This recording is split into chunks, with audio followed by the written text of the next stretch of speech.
Live from Pahrump, Nevada, the Valley of the Dirt People, it's Tech Talk, Taco Tuesday, with your hosts, Jimmy Lewis and Logan Tyler. Are you sure about that? Pretty sure. 3, 2, 1.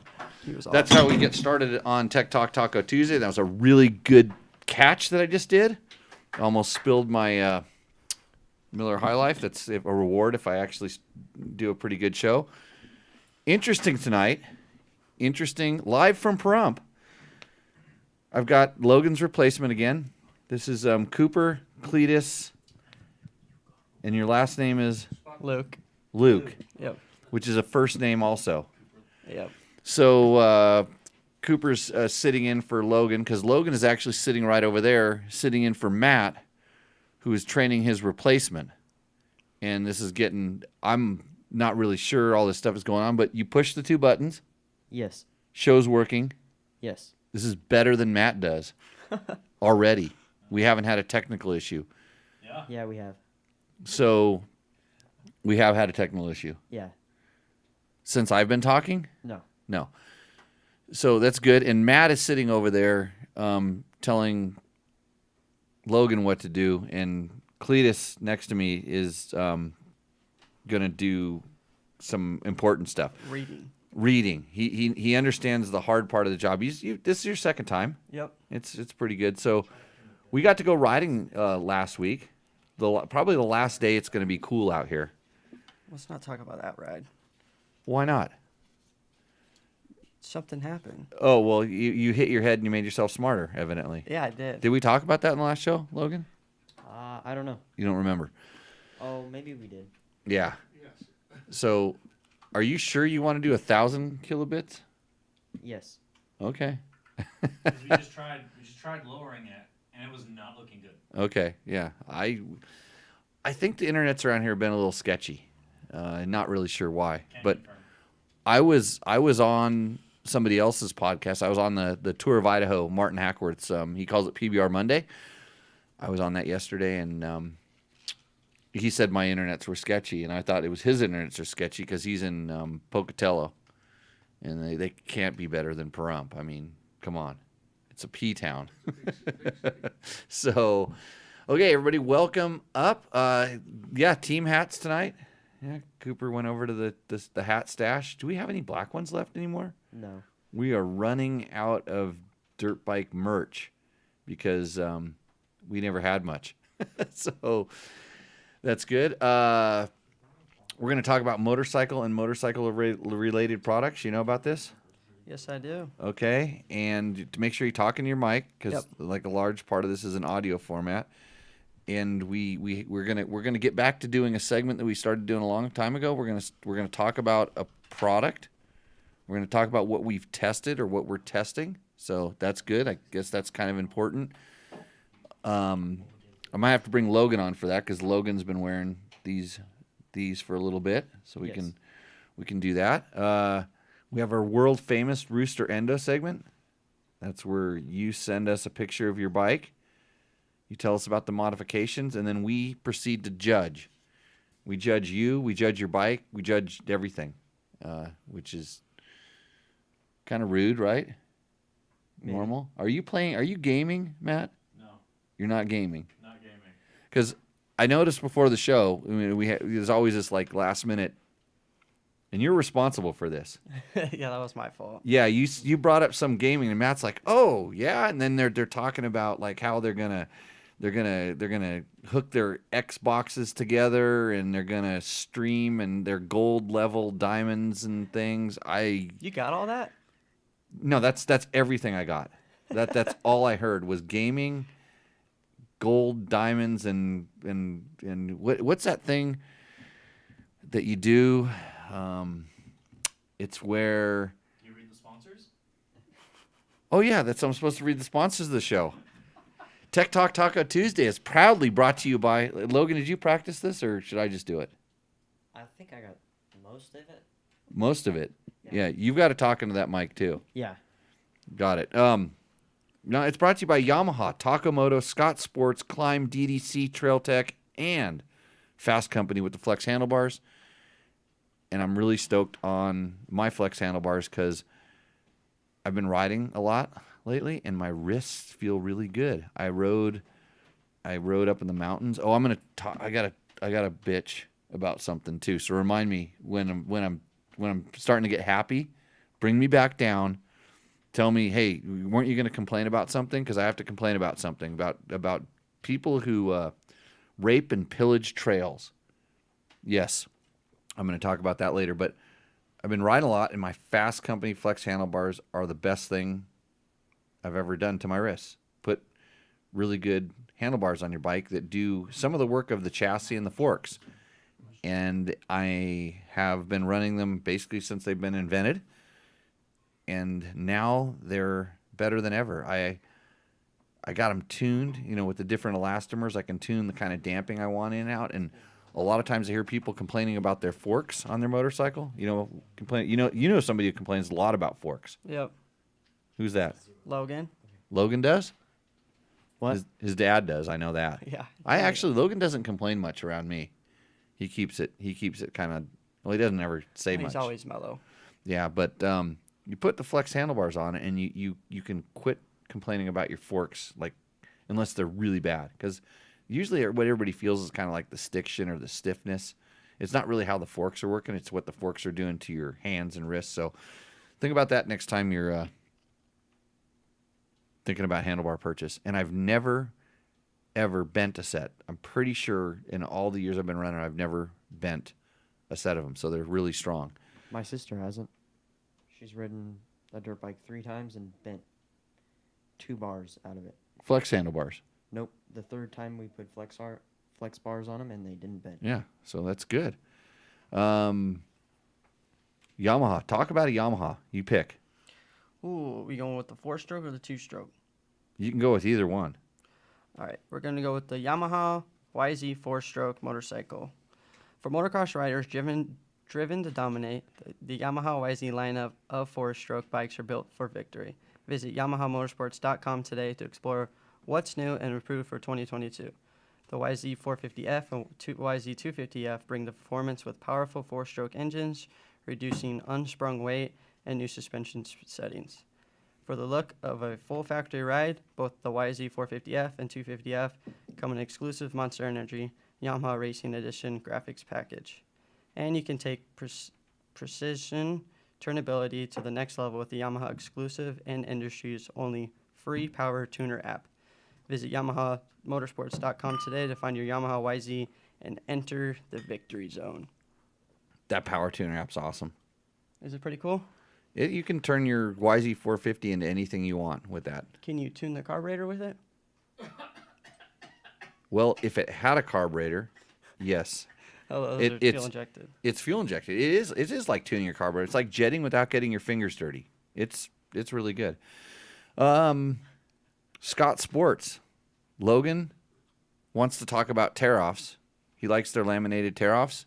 I'm going to make sure he has some for when he gets roosted this weekend, the works race. Yes. We'll make sure he's dialed in there. Remind me to get you some of those, get you hooked up with those things.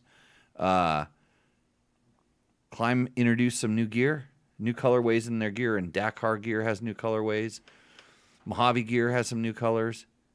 XC Light, both men's and women's, has new colors. So if you want to check out some new colors of Climb stuff, actually they're the white XC Light stuff. I think I got a set of it. It just showed up, and I'll probably be wearing that pretty soon because need to be staying cool when you're riding. And yeah, all good. DDC sprockets, as always. I think he's got some stuff back in stock. Look at that. Don't throw it at me, whatever you do. It's a weapon as well as a awesome drive chain. All those people make this thing happen. So thanks to them. Thanks to you for watching. If you're wondering how you can participate in the show, do you know how to participate in the show? Go to dirtbiketest.com. Oh, you can send them in. Photos. Right. That was a lot of information right there. Not nearly what I was looking for, but we'll coach you up a little bit. You can watch this. Well, if you're watching it now live, you're on YouTube or Facebook. 7 o'clock every Tuesday night. That's why we call it Tech Talk Tequila Tuesday. I thought it was taco. Well, we used to have tacos, but now I get tequilas more so. But so that's why I'm so exclusionary to you poor kids that can't have this stuff. This is today's tequila. by the way. Everybody's always wondering about this. It looks fancy. Hussar. Reserva Hussar. Huizar. 35% alcohol. Yeah, it's bad for you, the alcohol part, but the reposado part is really good. What? does How do this you work? how do you pronounce that? Hazar? Hussar. Yeah, so you can't get this in the States. This is something I imported, maybe illegally, but a really good tequila. I actually did a taste testing when I was down there and bought everything I tasted. So the taste testing worked. So back to where you can do the show. It's on our YouTube channel. It's on all the podcasting formats. So The big ones. Are you on Instagram right only now? the big ones. We're not on Instagram. We were going to do that, but I got sidetracked by what was going on. That whole gaming discussion came in at the last minute. We could go on Instagram, but it doesn't really. Did it do anything for us that you know of? Could you see any sort of an Instagram bump? You open your phone, I Not can really. set it up. Oh, you could set Instagram up. Yeah, I got you. You could post social media stuff for me. Right here. Oh, we just put the Instagram right there. I like the sticker on the back, on the other side of the Tacosaurus. Actually, we got to aim those. We got to give that guy an altitude, right there. Thank you to Faki Racing. They have some new limited edition T-shirts and stuff that they just put out. So if you're not a fan on Facebook, you should follow those guys. Jerry is way back in business. So, and if you need design work, that guy does some really solid design work. And all you have to do is run a sticker and you're a member of the team. And any of you guys have those stickers? So I have one. Nope. Uh-oh. I'll have to get you on the train. All good. You can also support us by going through our Amazon and Rocky Mountain MC ATV links. It's actually Rocky Mountain ATV MC links on dirtbiketest.com. And that is really really helps us out. It kind of keeps this thing going. It pays for Matt to torture Logan, and then we're going to try to get some additional help in here to actually get what you know what Gabe did know how to do. He got that phone line thing working, the call thing. Yep. And so we're going to start taking calls in the show. We're going to get that sponsored, the hotline. So if you want to sponsor our hotline, if you're a company that's watching this, marketing, tell your marketing guy, hey, you could be the whatever brand. We'll just call it the Cooper Hotline. There you go. And so let's just pretend that checking in with Coop. yeah, checking in with Cooper. But it's the Cooper Hotline, and this is how it's going to work. So you pretend like you're a caller, and I'll bring you into the show. So you're on hold right now, right? All right. It's like hey Cooper, we're bringing you in on the Cooper Hotline. How are you doing? Doing good. How are you?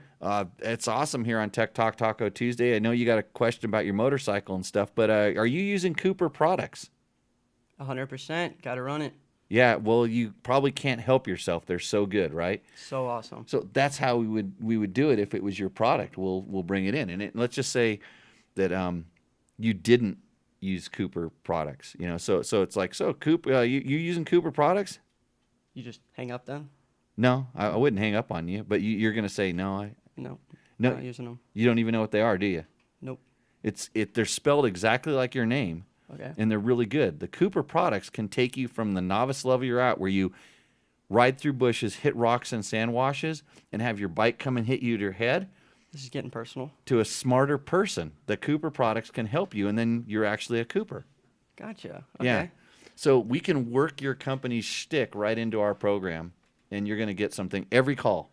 It'll go like that somehow. I'll improv it to death. You'll probably get sick of it. So expect a call line, a hotline. You can call the Tech Talk Taco Tuesday when you're having an emergency, because some people are actually listening to this while they're working on their bikes. And there's a way we can set it up, especially if we get a good sponsor that can afford it. We can set it up where it takes messages for you. And people, when they call, so they're working on their bike, they're listening to this podcast, they get sick. Jimmy, shut up. It's like, oh, wait, I got this like nut on this bike that I can't get off. What do I do? And they could call a hotline and like ask the question, then we could play it back. Lots of things you can do with this show. So should we get to the Should we get to the? Oh, Cooper. It sounds like the Bill O'Neill needs the Cooper product. He needs See, it. it's already working. It doesn't even exist, and we're selling it. I So wonder if he hits bushes. we'll talk about that later, maybe. Okay. Do we have any questions? We have questions printed up, right? I stole the questions, right? Yep, you got the questions. Well, there's this whole Flex handlebars thing that I'm supposed to read, but I already did it. Hey, Fasst Company also makes spoke torque wrenches, impact pegs, brake clevis. I need to get one of those. Brake spring kits. I need one of those too. And clicker adjusters. I have some of those. So let's get right into our question. So back to the original question, how can you participate in the show? You can send us an email. It's real easy. It's my name @dirtbiketest.com. You can send it there. That will get your question in line. You can comment on this show, on the video, when it's up on YouTube after we post it. It's in the live section. You can actually write a comment in there, and we usually fish through those and talk about them on the next show. You can tell us whether we did a good job or a bad job, how much you like Cooper as a co-host, how much you want to get Logan back, all those things. If you're good with the gaming, you could learn how to push those 2 buttons too over there too, Yeah, that seems real interesting. Yeah. So, and if you're in the live chat, we try to go to the live chats and answer your questions, help you guys out. Hopefully you learned something from this show. It's hard sometimes, but maybe that can be done. So right on to the questions. Right on the question. And that's your cue because I'm really wanting to taste this. All right. Well, while you drink that, we got a question/joke for you. It says, I got a wooden motorcycle, has a wooden frame, wooden handlebars, wooden wheels, and a wooden seat. Guess what? Well, since I hate to say it, since I sent that joke to Matt because it came at the bottom of a marketing email. They were actually writing it to Logan. They were going to tell Logan it was that they liked our post on the YZ 125 and they wanted to know if we wanted to sell oars for boats, which are wooden things too. So, Bob, do you know the answer to that riddle? A woody? A woody? No. Matt knows because he read it. Did you read it, Logan? You know what happens if you have all that? What were those again? Wooden. A super expensive golf club. A wooden motorcycle. It has wooden frame, wooden handlebars, wooden wheels, and a wooden seat. Guess what? It wouldn't start. Oh, yeah. Yeah, the bangers here tonight on Tech Talk Taco Tuesday. I actually almost included the rest of their email, because they were, they're crafty enough to send that. It had to do with motorcycles, but I'm almost 99% sure it was sent by a bot. It was a full-on, bot. That's how crafty they're getting with those things. So, good job on that. What does Jeff Williams want to know? Jeff Williams says, I've enjoyed your work from the days of Dirt Rider. I recall, maybe falsely, you liking the old Italian Huskies, especially the older pre-2010 bikes. I'm thinking of adding a third bike to the garage, and the low-cost SWM 300 might fit the bill. Did some research and found positive reviews from the UK, Australia, and the US. I have a KTM and a Husky race bike, but wanting a buddy bike/trail bike to transition to as I approach 60. Wondering if you guys have ever tried one. Seems the low-cost bikes IEM, SWM, GPX, Moto, SSR, and AJP have some fans and might be getting some traction in the market. Maybe a test of those bikes so we could get some with your incredibility to render a verdict. In the area of $11,000 bikes, they will fill the gap between abandoned by the KDX and XR in my mind. A gap the Australians and Italians never filled until the SWM. We need those bikes to keep the sport alive. Any opinion? So, wow, Jeff, that's a good question. Long question. I like that you liked my urine opinion. Urine. Where's that at? Urine credibility. You gave me urine credibility. It means you're pissing all over my ideas, bro. I heard you say that. All of a sudden I started paying attention, which is kind of strange. And I heard, that's the word I heard. But so I actually I have ridden. So I did like the old Huskies. It was the 2000 and geez, when was it's because it was at Cycle World magazine. I picked the Husky as the Enduro bike of the year one year. It was the 450 4-stroke, and we did a comparison with a lot of these different bikes. And honestly, it was the best all-around bike. The KTM was a little too sharp at certain things, and the Husky just had a. It was. I don't think it ever. If I remember correctly, you could read the comparison, whatever year that was, and you would see exactly why I thought. But I remember it didn't do anything great. It did everything well, and every other bike had like something that really bothered all of our test riders. And I don't remember specifically what it was. It was a good bike. It was the Italian-made Husky, and which were kind of referred to as the redheads. There was different ones, and it was a 450 was the one that we really liked. And that motor, believe it or not, which bike is it that's running in Dakar that's really the Hero? So I'm not 100% sure on this, but I hear that engine is the base engine for that Hero, and they get a lot of horsepower out of it. And it's a double overhead cam, finger follower, 450. Really, it's a kind of motor. It's actually architecture-wise, it's a lot like the HRC factory motor that's in the 450 Rally, to be interesting. But so those were good bikes. Heavy, it was a little bit heavy, I remember.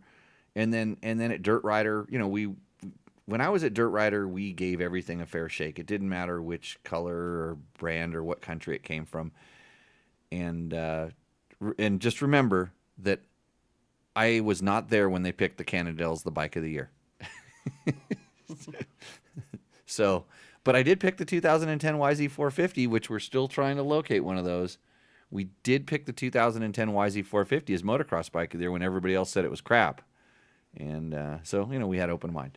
So back to the question. Yeah, so the SMW is that older Husky. They got that stuff. Now it's being produced someplace else.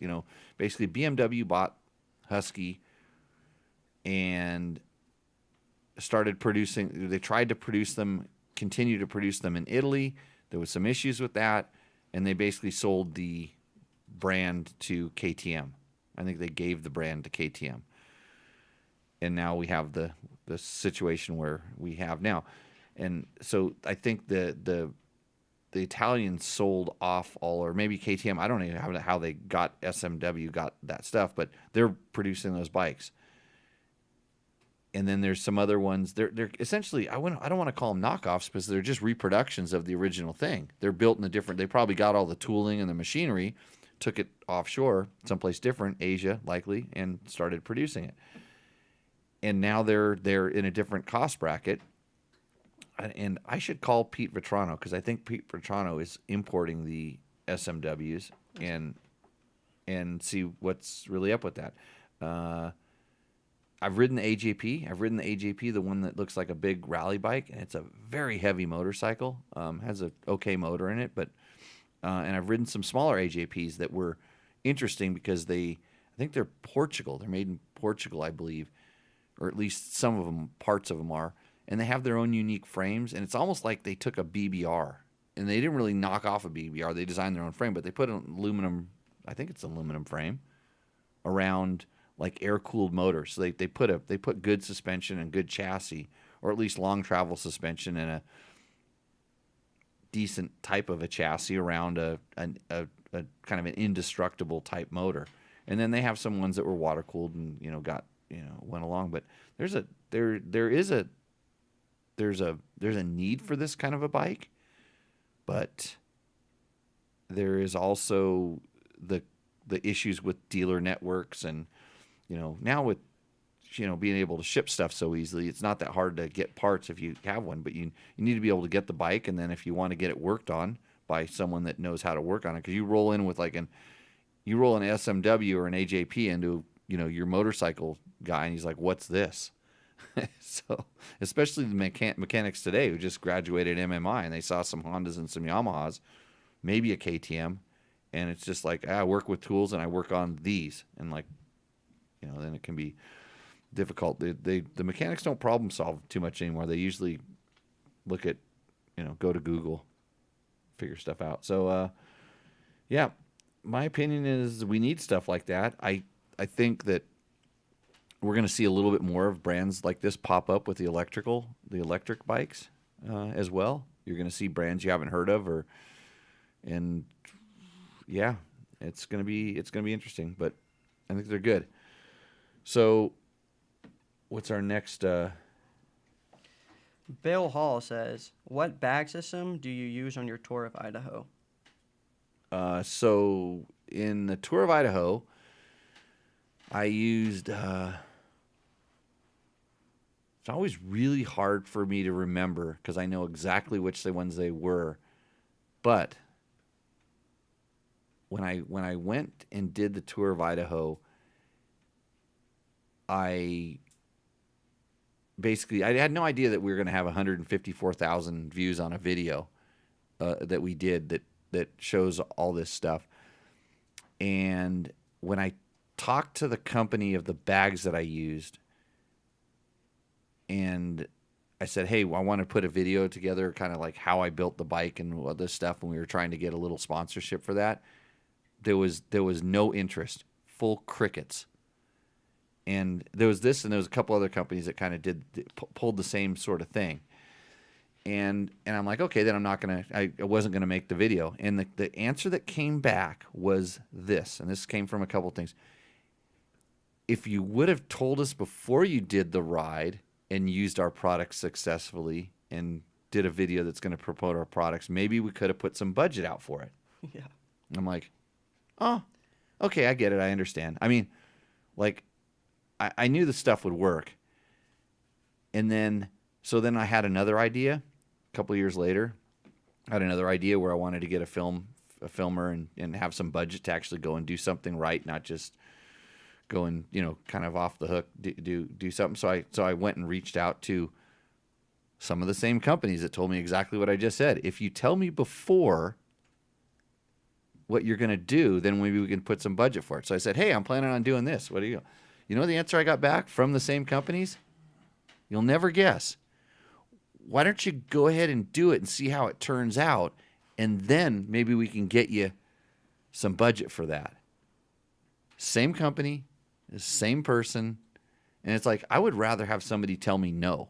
Just say no, and then I will go use somebody else's stuff, or I will continue to use your stuff because it performs quite well for my needs, and I have no problem paying for it and buying it and using it that way. So I can't remember the damn bags that I used, and I'm doing a disservice to you, Bill Hall, but email me, and I will tell you exactly which ones I used.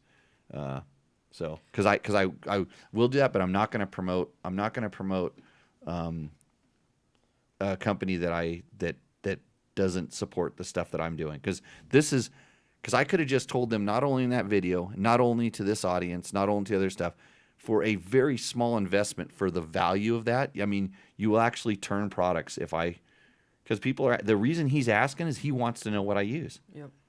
And the other thing in Bill is there are some other options now that I do use that I will also tell you about. So, but I haven't asked those companies to do it. So it's kind of every once in a while you just got to, where you stand. So when I get talked to two sides, I mean, just be honest with me. If you don't want to support what I'm doing, and we ask, then say no. And I really only reach out to companies. I wouldn't have asked if I didn't think their stuff was good and I didn't really want to tell everybody about it. So, and then if something's really bad, I don't go running to this show to tell you how something's crappy, because I've tested some pretty crappy stuff. And I don't go running I got to tell everybody that this thing. No, it's like, no problem. Keep it quiet. So, okay. Hey, we got a question up there on the thing. Tom Gray. Says, G-Day, guys. Thanks for the exhaust. That's good day. That's like Australian for. Oh, okay. Good day. Good day, guys. Thanks for the exhaust help on the KX250F the other week. Replaced the gaskets and checked for air leaks. Seems to be working better now. Just wondering what your starting procedure is for a warmed-up carby 4-stroke bike that is after a wash. Crash. Crash. Thank Crash. you. Mine is a pain unless I hold the throttle wide open and pull in the hot start. Hey, is that what you call crashes? Washes? Yeah, it's just a gravity check. That's how you get away with it. You're just not admitting to crashing. You're calling it now a wash. There's no such thing as crashes. Okay, so keep going. Cooper, speak into the mic. Be closer. Sorry. Yep. So he is asking, after a crash, what is the best way to start up a 4-stroke carby bike? So mine is a pain unless I hold the throttle wide open, pull on the hot start, and it won't start with just the hot start. So thanks. So after a crash, so you got to imagine on a carbureted bike when you tip over in a crash, you know how gas leaks out of the overflow tubes and stuff on the motorcycle? Inside of the carburetor, gas is also leaking out of the jets. And if you've ever seen a bike run, especially idle, you can barely see the mist of gas coming out of like the pilot jet and coming out of the main jet. I mean, it doesn't really you don't really see too much visible gas until if it has a pump squirt, until you pump squirt it, until it's really running sort of, we'll call it like at higher RPMs. So when the thing spills over and that little bit of gas gets in there, it's created a very, very rich condition inside of the intake track. Okay, and when you pick it up, it spills and it's kind of pooling up and hanging out there. So you have a rich environment. So there's a couple things you can do. The hot start, what the hot start does is it basically opens up an extra. It's like opening the choke, but for air. So the choke opens up a circuit that sucks more gas in to enrich in the mixture, where the hot start opens up an extra air circuit. And so no matter what, it's going to be rich. So the thing to do no matter what is, and it depends, and the KX250F has a pumper carb on it, so you have to be careful about this, because when you do turn the throttle, it squirts a bunch of gas in there. So if you tip it over and you kick it and it doesn't start, it doesn't want to start, that's because it's rich. Take the throttle, turn it one time, hold it wide open. At this point, you don't need to touch the hot start button, because you've already accomplished what you're trying to do by holding that throttle wide open. Just hold it wide open, because every time you turn it, you're going to squirt more gas in there. That's a problem. Then kick it through 3 or 4 times slow, like while it's wide open, and that'll help kind of clean out the intake track a little bit. And actually, I would say even more. Maybe it depends on the bike, but you want to kick it through to kind of what we'll call clean it out. That's going to be sucking the clean air through there, getting that gas into the sucking it in the intake track, getting into the combustion chamber, burning it. Then you can let go of the throttle and then try to start it like normal, because hopefully it's cleaned out. But if that doesn't work, then just kick it while it's wide open, but just be careful, because sometimes they backfire when you do that. Yep. And it backfires and kicks back pretty hard. So that's why I say kick it through kind of like slow or medium. You're not really trying to start the bike, you're just trying to what we call clean it out. So hopefully that works out, Tom. Let me know if that works, and if not, we'll tune it up a little bit and try to go there. But imagine, your hot start, all that's doing is, and it depends on whether it's a hot start as a plunger valve, or sometimes the hot start button is actually just lifting the slide up only a little bit. But you can accomplish that by holding it wide open, but don't do it more than once, because that squirt of fuel is enhancing the problem at that time. So, okay. We got another question on the screen. It says, my daughter is 5'4" and 120 pounds. She's a mid-C racer in the Midwest woods. She'd really like electric start. Would a 250F be heavy for her, or stay 125? What does Logan think? I think any 4-stroke would be pretty heavy in the woods for her. So I would say go 2-stroke. Either that's X Trainer or 125 or yeah, so 5'4" and 120. At that point, you're just dealing with kind of, you're at 5'4", you're right at the point where the seat heights, kind of are a little bit of an issue, I think. Yeah.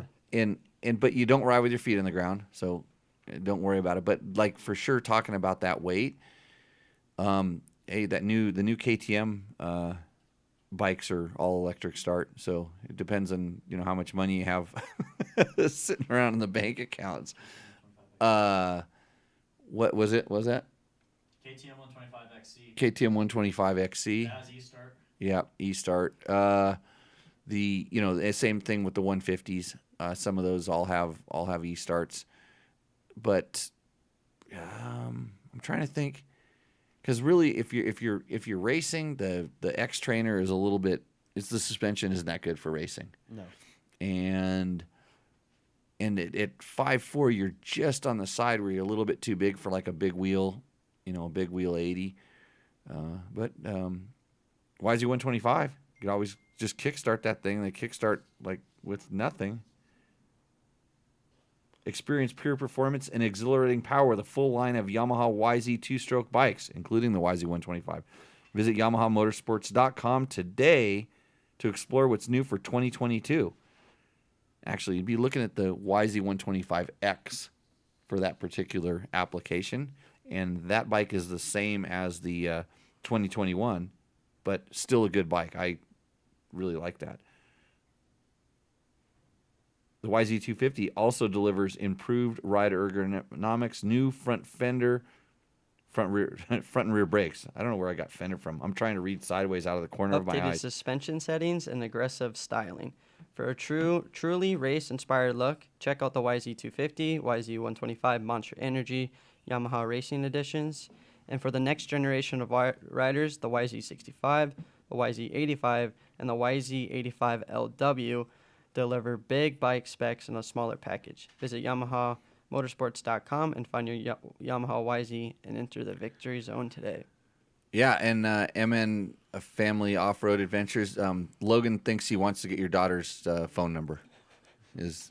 Or what? Well, you guys don't do phone anymore. What, TikTok account? Snapchat. Yeah. Okay.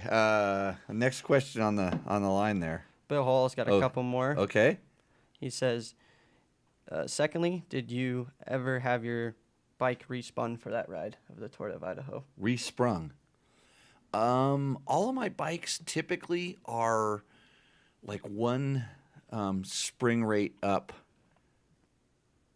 from standard for the most part. And I don't remember at that time what that bike was exactly, but I kind of hover between like one spring rate up.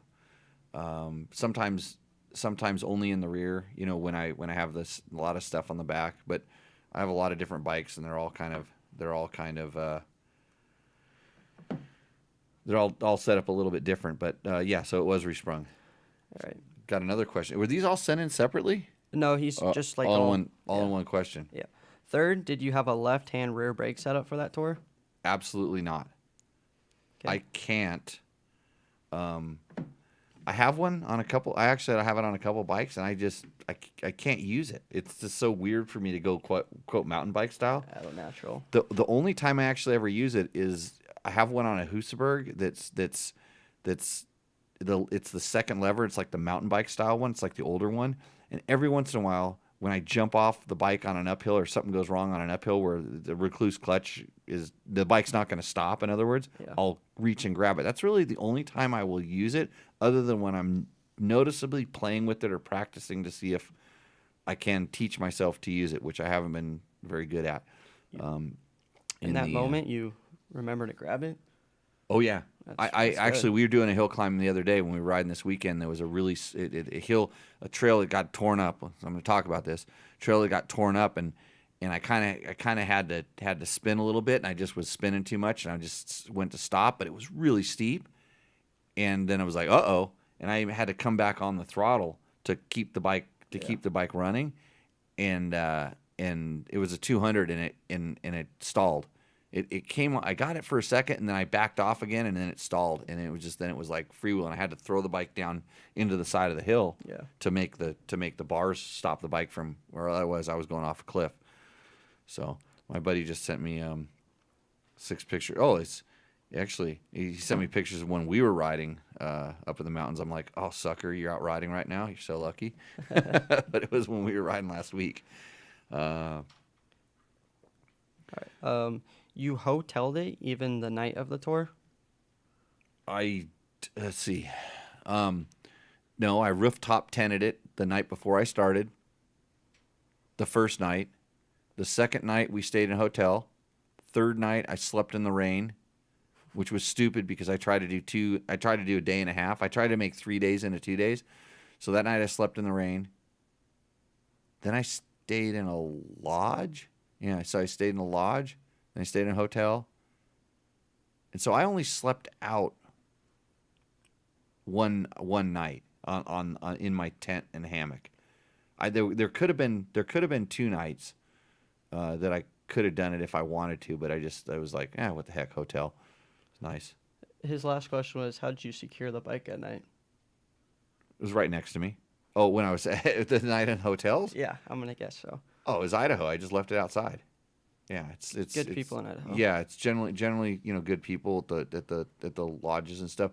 And I think like one time I know we parked them like right on the deck of the one of the lodges, and oh wait, no, I spent 2 nights in a hotel. I forgot about another night in a hammock between 2 trees. I could have stayed in a lodge there too, but I just camped out because it was so nice. So yeah, mixed it up. So yeah, the one night was in the rain. That was not nice. Connor Steele is asking, why is a KTM 450 XCF the only XC model that doesn't get the 6-speed transmission? So, I think that they just want to keep the XC and it's the SX. They want to just keep the motor the same. It's just less thing. I don't think they sell a ton of those bikes, and it goes pretty damn fast in 5th gear for guys that aren't doing like, high speed desert racing. And most guys are like riding Grand Prix on them, and in Grand Prix a motocross gearbox is fine. So I think it's just a cost thing. They can, and most guys can gear them to get what they want out of it. So I think it just comes down to a cost, and then they're it's lighter weight, and which looks better on the sales sheet and all this stuff like that. I think for most riders, a 6-speed isn't really that necessary. For someone like me, yeah, it's a big difference. That's one of the things that would keep me looking at a different bike because of that. Yamaha makes a really good FX. Yamaha's a sponsor of the show, but I would say that anyways. On YouTube, Two Wheels is asking, 2020 KTM 300 XC. Any skid plate recommendations? There's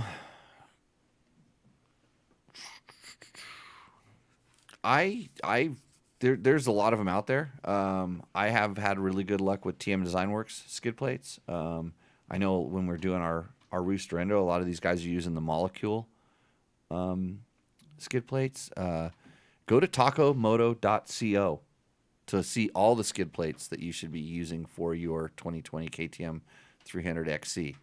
So that would be that's the best place to look. And then if you have questions, those guys will definitely know as well. So great place to get information. Like I said, I've used the TM Design Works. Actually, also at Chirby's. It kind of depends on how robust you need your skid plate to do. Like what you're going to do. Like the Chirby's ones, I have a Chirby's on a lot of my bikes, and I'm happy with them, but I'm not super smashing them. If I feel like I'm going to do damage to the bike, I might look for one that's a little bit thicker.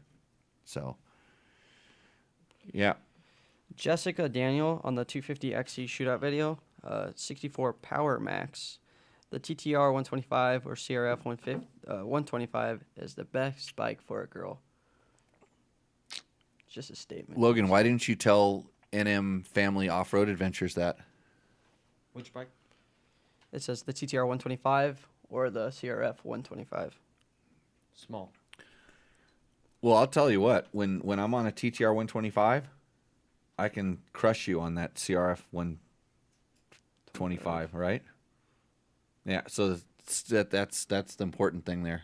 Don't like to bring up my racing accolades, but that flat track that day, I did damage. The sick mechanic did not like that. The mechanic didn't like it? The sick mechanic. The sick mechanic, yeah. I was just trying to put. I wanted to put some marks on your swing arm, and it was. I learned that it was with you. it was a lot better to go to the outside to try to put marks on the outside of the swing arm than it was the inside, because when I came to the inside, you turned down on me and you almost caused some Yeah. high sidesmanship. I thought we're both going down. We need to get the flat track going again. Yeah, we do. Yeah, more flat track. Logan, that means water. Mm-hmm. Yep. So actually, we're in a drought, right? We're not allowed to water. Is that your excuse? We're just putting it back in the ground, so it's all good. Dust mitigation. On the KTM 390 long-term videos, there's a question: are KTMs reliable enough to keep for 4 to 5 years without much issues? Or what? How many? 4 to 5 years. Yeah. Especially, I think especially that bike, because it's really kind of under stress. You know, it's an overbuilt motor. I mean, they're you look at the size of the motor and what's in it, and I've opened it up and looked at it. Stuff's built pretty bulletproof in there, and I know that the durability testing they were doing on those things here, because I know the guys that were riding them, and they did 100,000 kilometers in those things, and rode the wheels off of them, and then when we were done with them, they went trail riding on them and just beat them up even more. The test mule bikes.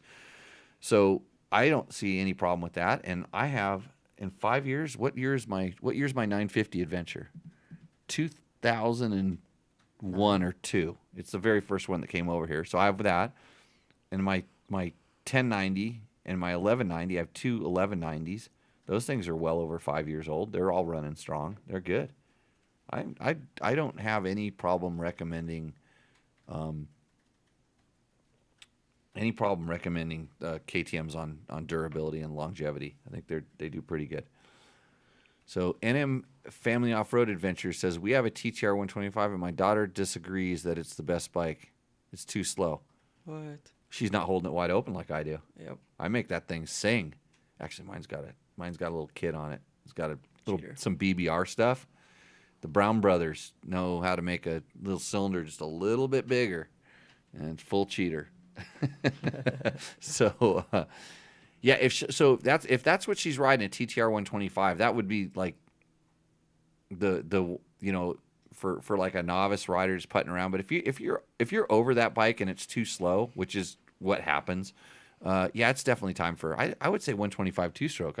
The more I think about it, that's a good thing. And and once you go to Electric Start, it's funny. We're gonna post up a story from Brett Smith, who actually says he might want to come on the show. He rode some of the new KTMs.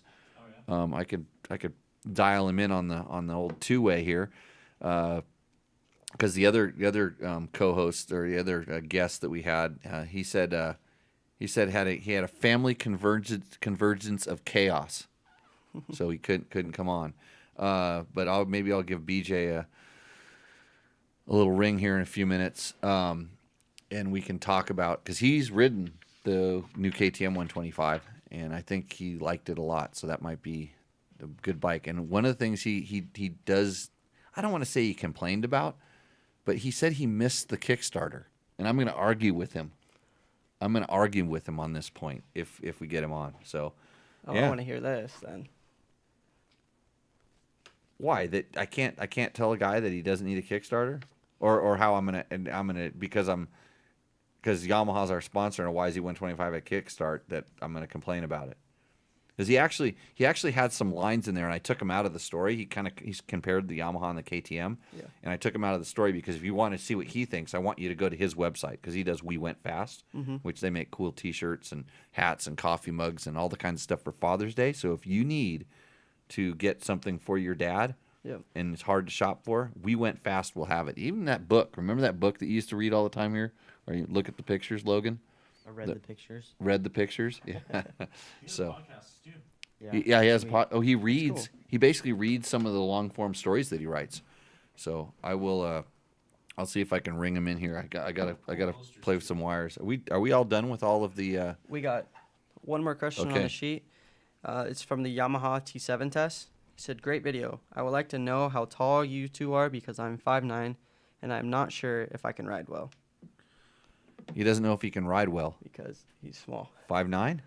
That's an I'm- average height. I might be 5'10". I may be 5'10". So what's his name? Alvaro Alvaro Paula. Paulo. Okay. Yeah, I'm 5'10", and my wife is 5'6", and she really likes that bike, quite a bit, in fact. So in my KTM, I have tall seats on them, and so she was really liking it when she got to ride the Tenere, because I run a tall seat concept seat on my 1090, because it's just the seating position is so much more comfortable, and then I'm not touching the ground that much. I don't need to touch the ground, so I don't mind getting off the side of the seat and putting a foot down when I do that. But yeah, you don't have a problem. I know how you can fix that riding problem, Matt. You can come to Jimmy Lewis Off-Road Core 1 riding schools. We need to rename all of our classes to Core 1, not Series 1. Yeah. Because like series sounds like there's more in the series, and we don't have a series. We just have the Core 1 thing. But you can go to www.jimmylewisoffroad.com. They're bringing you me tonight on the show. Yeah, me. I'm sponsored by my own riding school. And pretty soon we're gonna have a online course. So if you're in a foreign country, you can take the online course, and it'll be just like you're here in beautiful Pahrump, Nevada, where we can't do schools until October. But if you want to know more about that, sign up for a newsletter. It's real easy to do on our, what do we call it, website? Yeah, on the website. Yep. And then you'll know what we're doing. We got a question from John Jackson. Any acknowledgement about the Honda bringing some mid-size ADV bikes to the market? Rebirth of the Translap and NX. The Translap. Transalp. Transalp and NX. I've heard some rumblings about it. I haven't really dug into it too much. I would suspect that they would be wanting to have a bike in that class. They have something right now. They have some sort of a kind of a more of a road touring bike that I know a lot of guys converted over. It's a twin cylinder bike. They've converted it over to make it kind of adventure. There was a whole kit you could buy. A friend of mine had one, and it was spending a lot of money on something that wasn't the right thing. But man, if Honda did that bike right, they have the platform to build it. So it wouldn't be that much of a leap for them to do that, but I haven't really paid much attention to it. Actually, there's a reason why I could have, or I should have paid attention to it, but I just didn't ask the question. I knew some people that are going out to do some testing, and I didn't ask why. But you never know. We got another question from Roger Edgington. Yeah. I recently bought a low mileage 2014 KTM 500 EXC, and I'm curious if there is a way I can find out if it has the stock fuel mapping. I feel it's running hot, which leads me to think it's leaned it out. And where can I send it out for remapping? So I don't know how you would know if the ECU had been reflashed. In 2014, there was a time when you could reflash those, and they had to change some of the software and stuff. So I don't know whether it's possible. I know a dealer can't do it. For absolutely sure, a dealer can't do it. There are some people that have the tools to be able to reflash a stock ECU. If it's running, it'd be really interesting to see what your setting is. If it's just stock, especially if it has that little thing in the muffler, it will run hot. If you just take that out of the muffler, it should be fine. And the reflashing that most people did was to what they called the Euro map, which actually, believe it or not, made it leaner. And then you had to reclock the throttle position sensor to get it to run right. That's why I've never ridden one with the quote Euro map, because Euro bike had a different pipe, and it was different to pass different sound tests, and it was equally as jacked up as the map that we had, although the map that we had wasn't really that jacked up. I didn't find it that bad. I had them, and I rode them stock, and they were okay. What I would do, if you're worried about fuel and that stuff, is just get a piggyback tuner, like a Dobeck or a JD tuner. Drop that on the back, and I know you can get those from, guess where you can get those? It's a sponsor. Yamaha. No. Takamoto. Takomoto.co. That was Yeah. close. Not even. Not even close. I don't know how you hitting your head made you any smarter. It didn't really. I'm not noticing it. It's not rubbing off. But the other person that's really good at doing that is Chris Blaze, especially those years. I think if you could send him your ECU and he could probably do something with it. Reflash it. So he has the ability, I'm pretty sure, to. Sour Patch Kyle says we should take callers. You know what? I'll call Brett. Should we do ads before? We can do that too, but Dylan has a question. Dylan is asking, can you talk about handling characteristics? Characteristics? That's a lot of words. No, it's just one word. It's characteristics. I knew that. When raising or lowering fork tubes in the triple tree. Sure, Dylan. So the characteristics that you would be feeling. So most of the time, and this says, let's just say that if your bike is working perfect and you were to raise the forks up in the clamps, in other words, make the clamps go down lower on the forks, that will yield a bike that turns a little bit sharper and puts a little bit more weight on the front end. It can usually, typically, it makes the front end feel heavier, and depending on the bike, sometimes it makes it kind of like knife in a little bit too much. It makes the steering a little bit too responsive, so we call it, like, I guess in the car world, it's called oversteer. And so that's what happens when you're gonna kind of lower down that front end. It makes the bike a little bit less stable, and so that's if that's the only thing you're doing.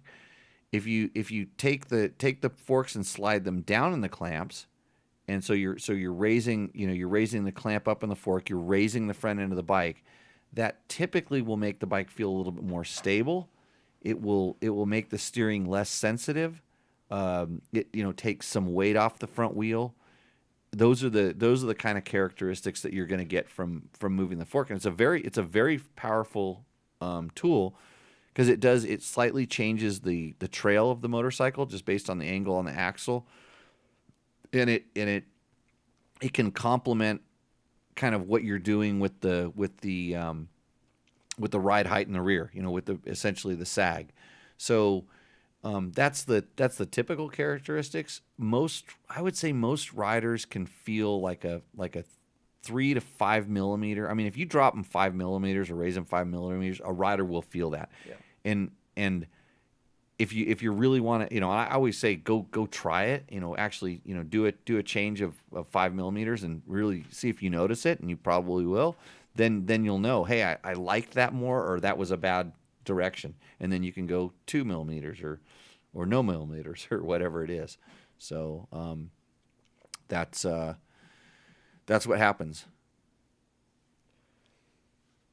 You see the question from Dirt Bike Dreaming? No, I see the Barney Gumble.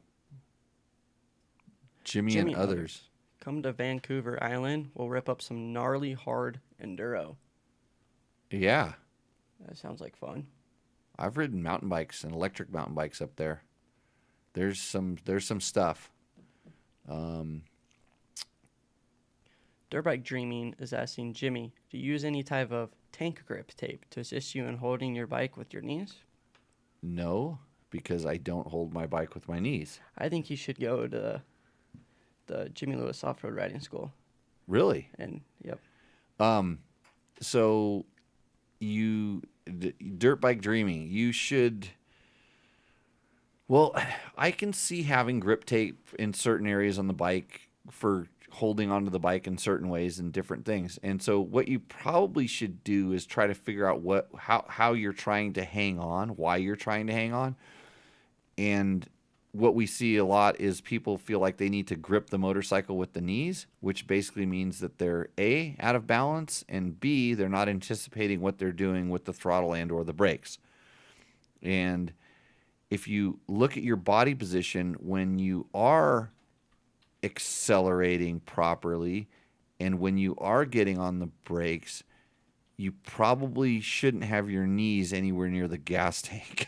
So those grips that gripping doesn't necessarily work. You might want to look at where in my world, where your ankle is and where the top part of your boot, actually, boot here, where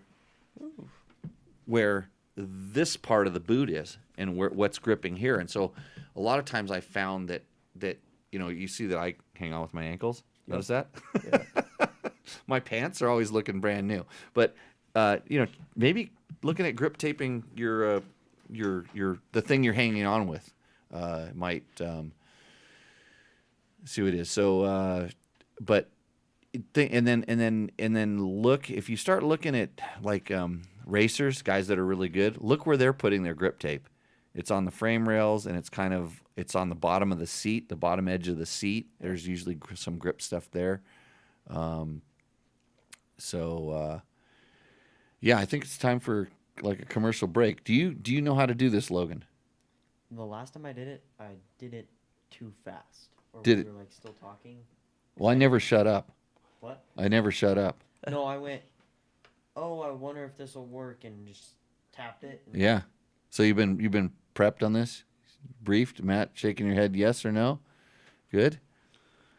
Cletus, you're doing pretty good. Thank you. Yeah. You're working on your sticks here. You ready for Rooster Endo when we come back? Yep. Okay, so we're going to take a break. I'm going to try to get Brett on the phone, and we will go from there. So we'll see you in a little bit.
What's up, Moto Buddies? Mike here from Taco Moto Co. What is the Taco Touch? It's the best service in the industry. Virtually 24/7 tech support via email or text, and it's like having a dirt bike doctor on call every day of the year, helping you fix your bike or recommend parts or setups for you.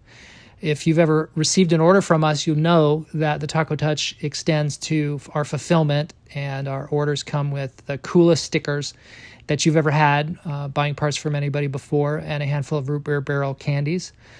All of our Taco Moto Co. branded components come with a no questions asked lifetime warranty, and we'll even extend out the warranty of other manufacturers, OEM, and aftermarket parts where we can, sometimes for life. We test and tune endlessly and exhaustively and obsessively. We're trying to destroy everything that we can before you get your hands on it to look for weaknesses and to improve it. or to make recommendations to the manufacturer. And if it's something that doesn't meet grade, then we don't offer it on the store. Everything that we carry is something that we have personally used, tested, and ridden and raced and knows meets the high taco touch demanding standard. Go out and get some adventure. And we're back, and I got my headphones on. I was getting ready to chit-chat. We have on the phone Brett Smith of WeWentFast.com. Since Dirt Bike Test didn't get invited to ride the new 23 KTMs, we stole Brett's story. I think. Yes, that was a steal. It was a steal, especially based on the price I paid him for it. But I had to remind him that a couple years ago I did send him as our journalist, our cub reporter, to ride the KTM 125 XC at a GNCC, where he got massive arm pump and had a great time. And didn't you break a finger This or is something? true. Did you break? I broke my thumb. I broke my thumb. Broke your Yep. thumb. But I And- finished the race. And you must have done such a good job with that they now think that you're better than us, and you get invited to these things. Even with the broken thumb. Well, he doesn't have a broken Even thumb with anymore. a broken thumb. Someday, Jimmy, you can say, I'm the one who got his kickstart in becoming a test rider. Because I got invited to a Yamaha. I got invited to the Yamaha test, remember? Yeah. You were there too. I was there too. Anything with a 125, I now get invited to. Well, you're known as a 125 guy, which is really good. And let's kickstart this segment off by talking about we're gonna put your story up tomorrow morning on Dirt Bike Test, as long as Trevor, he's the one that does all the photos and stuff. He'll get the photos pulled down. I made fun of some other journalists, and then we corrected that because you don't want to have to endure the wrath that I would more than willingly take.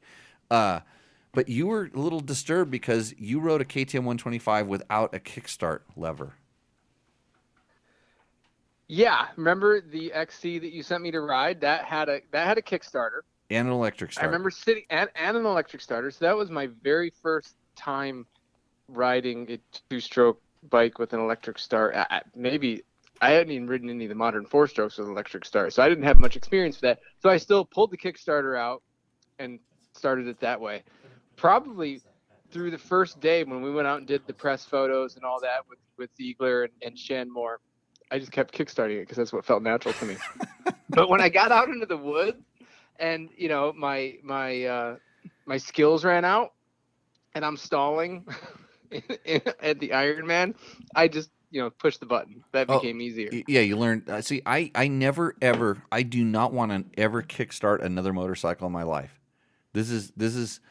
I bought a Yamaha TTR 50 as opposed to the Honda XR 50 because it had an electric starter on it. This is how far I've gone down. Like I just don't want. I've kickstarted way too many motorcycles. So you mentioned missing the kickstart lever, and I say good riddance. But when I got on the 125 SX at Redbud, I immediately went to reach for the Kickstarter because I've literally never ridden a 125 without a Kickstarter, and it wasn't there at all. They didn't even put it on. So I learned that the electric start button is something that you need to adjust just like you do your levers and bars, because it was like, or maybe I just need to figure out how to stretch my thumb better, because that's not a natural reaction for me. Because I kept stalling. I kept stalling the four strokes, and I kept having to reach, and I kept missing the start button because it's just not. I don't know. Is that something that comes natural when you get used to it? Oh yeah, when I hop on the YZ 125 we have here, every time I stop, I push the magic start button that's not there.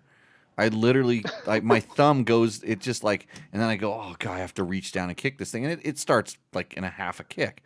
So we had a question earlier. One of our viewers was looking for a woods bike for his daughter, and he was worried about a 250F being a little bit too heavy, which we kind of thought, and then it was. This show is sponsored by Yamaha, by the way. So, everything we say, we just say the Yamaha's the best, no matter what. But he also said, hey, what about electric start? And I'm like, the KTM 125s, and the 150s have electric start. That's that's one of the kind of the cool features, and I think that's a huge selling point. But you kind of like the Yamaha. I took those, by the way, out in your test. I took that little comparison out, and I put that if you want to see how you really what you really felt, and then go to We Went Fast. So it's like a little nugget. But go ahead and tell our viewers now. You kind of did a little comparison. What did you think? Yeah, well, we went and tested the 22 Yamahas, and I think I said in the article, at that point in November of 2021, if you were to ask me, should I go buy a 2022 KTM or a 22 Yamaha, I'd say save the $1,000, buy the Yamaha. It's a great bike, fun. Yep. The KTM didn't have the fuel injection. It didn't have the electric start. It wasn't completely redesigned. The Yamaha was.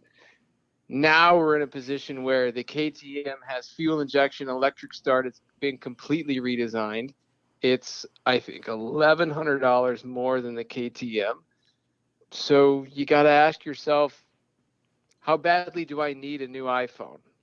That's kind of how I look at it. Eventually, you're going to go buy that new iPhone, right? Like, eventually, your iPhone 8 is going to die, and you're going to have to go buy it. You're going to have to have a decision to make. Sometimes you just want the latest and greatest technology, right? Yep. If you were to ask me now, I'd probably go with the KTM. Looking at this guy's daughter, how tall is she? Riding in the woods. 5'4", 120. Yep. 5'4", 120. You're going to get into that position where you're going to be like, damn it. I wish I didn't have to reach over and find that Kickstarter, kick lever right now. I wish I could just hit the button. That happens to all of us in the woods. I'm 5'10", and it happens to me when I ride in the woods. So, being 5'4", 5'5", 5'6", yeah, you're gonna want that. I think it really comes electric start. And then I don't know how much you remember exactly like what the Yamaha felt like. And if she was to get one, I would say, hey, get the YZ 125X, which is actually the older platform, which actually. And for sure in the X format actually makes a little bit more torque and is a little bit easier to ride, but it's kind of like, once you start getting better on the 125, you're not really riding it where that torque really matters. But then, it's like, for me, it'd be like, okay, $1,100. That's for me, that's worth it for the electric starting. And then what I know about fuel injection, and I've ridden some of the 150s that were fuel injected, like. That's game changing in how low of RPM with big throttle openings you can do. Like the bikes just don't bog nearly as bad as older 125s did, and even as good as the jetting on the Yamaha was. I don't know. How did you feel that the power was on the KTM? I don't think the KTM, it was insane power. I mean, it was ripping me off the back, and that thing has mapping too. Okay. I'm not skilled enough to understand what that even means, and I just stayed in map 1, and it was more power than I needed. And we were riding at Redbud. It was some deep sand out there, so I couldn't imagine what map 2 was like, which was all the beans you could possibly want. I stayed on map 1 on all the bikes I rode. Yeah, I didn't see the point in ludicrous speed. Yeah, well, usually that map 1 and 2 and stuff, it doesn't really change the quote amount of power. It just kind of shifts it around. It delivers it a little bit different. And the KTM has kind of gone to the way where map 1 is normal and map 2 is a little bit more aggressive, which sometimes means that they build a little bit more hit, into it, and maybe they could get it to run, a little bit, make it. I would really doubt that map 2 makes quote more power. It might make more power in a certain area, but peak power, I think they're all pretty good. But going back to that KTM XC, the 125, I think your viewer's question was also like thinking about getting his daughter a 250F. I was really impressed with the way the 125 off-road bikes handle in the woods. I was concerned riding in the Ironman that a 125 was going to be enough because I was scared of the hills. I had no problem climbing anything. Yeah. And I haven't ridden the 125 YZ, the X model, in the woods, but I actually did a Jason Raines ride day at a motocross track last summer, and I rode the X on the motocross track and had an absolute blast. Yeah. I loved it. Yeah, we took our X out to the Sandy Valley motocross track out here and had a great time riding it. It was just a little undersprung, but all 125s are for me. But that's That's pretty good. And then how were the 4-strokes? They wore me out. So, as I said in the article, 125 guy. I rode the 4-stroke first just because someone else jumped on the 125, but I also wanted to warm up. And again, we were limited to 5 laps because there was, quite a few of us there, and they only had one of each 2-strokes. So I said, I'm going to ride the 4-stroke first. I had fun, but it didn't put that smile on my face like riding a 2-stroke does. Yep. And so I was a little underwhelmed. I was riding. I can't complain, right? I'm riding at Redbud. Yeah. Fresh track. I mean, it was like riding on water. It was amazing. I wasn't there. No, you weren't there, Jimmy. I wasn't missed there. You. Yeah. So I did 2 5-lappers on the new 250 SXF, right? Yep. And then I sit for a while, let my arms cool down. Saw the 125 sitting over there alone. Jump on it, grinning ear to ear. I thought my face was gonna break. Just charging into corners hard on the brakes, just loving life, just fishtailing everywhere. I'm a disaster. I do my 5 laps. I get off the track. I'm pumped up again. I have lunch. Tom Moen asked me to ride the XCF after lunch. He's like, could you please ride the XCF? Because no one's riding these. Yeah. It was all motocross guys there. I'm like, yeah, sure. And so I did. And I was tired at that point. Like I'm kind of fighting the bike, but the track's getting rough. But I was also like, this is just easy to ride. I can be lazy. I tried to ride the 125 again, and I was just struggling to enjoy it because I was so tired. Yeah. I couldn't ride it the way it wanted to be ridden. And so therefore it was no longer really enjoyable. Like I enjoyed the actual act of being on a 125 again, but it was just kind of a mess for me because I could barely hang on. But then I got back on a 4-stroke and had fun again because I just didn't have to work. Hold on. That 250 XC, it was XC or XCF? XC, correct? XCF, yes. They didn't have any XCs there. Oh, they didn't have the XCs there. So it was XCF. No. Okay, got it. But they're not that bad on the motocross track. I think most people will be surprised, and in fact, when you start talking to guys that are not intermediate level motocrossers, those bikes actually perform quite well on motocross tracks. I loved it. I liked it better. The suspension wasn't as harsh. I came up. The tabletops out at Redbud are really steep, and a few of them are long. No. And I tried to do one on the talk about Loracco's SXF. Leap. Yeah, I know you hucked Loracco's Leap, like James Stewart. No. I was having trouble doubling it, but I did double it. Yeah. But I came up short on a couple of tabletops, and it was just I didn't get bounced or cocked sideways or anything like that. I didn't get pitched. But I landed flat coming up short on a tabletop, and it was just a horrendously harsh landing. But with the XCF, it wasn't quite as harsh. And I couldn't tell that I was on a bike with a gas tank that's half gallon more fuel. It was the same profile. In fact, if you look at the photos, the only way you can tell I'm on an XCF is the handguards. That's it. It felt exactly like the SXF. The KTM does such a good job with the tanks on those bikes. They're the same width. They feel like they're the same width. And in fact, I know a lot of guys that like those tanks better because they feel like there's more things to grab onto. There's better stuff to hang onto. We just had a question about that earlier. Guy wanted to put grip tape all over his gas tank, and I said that's not where you're supposed to be hanging on.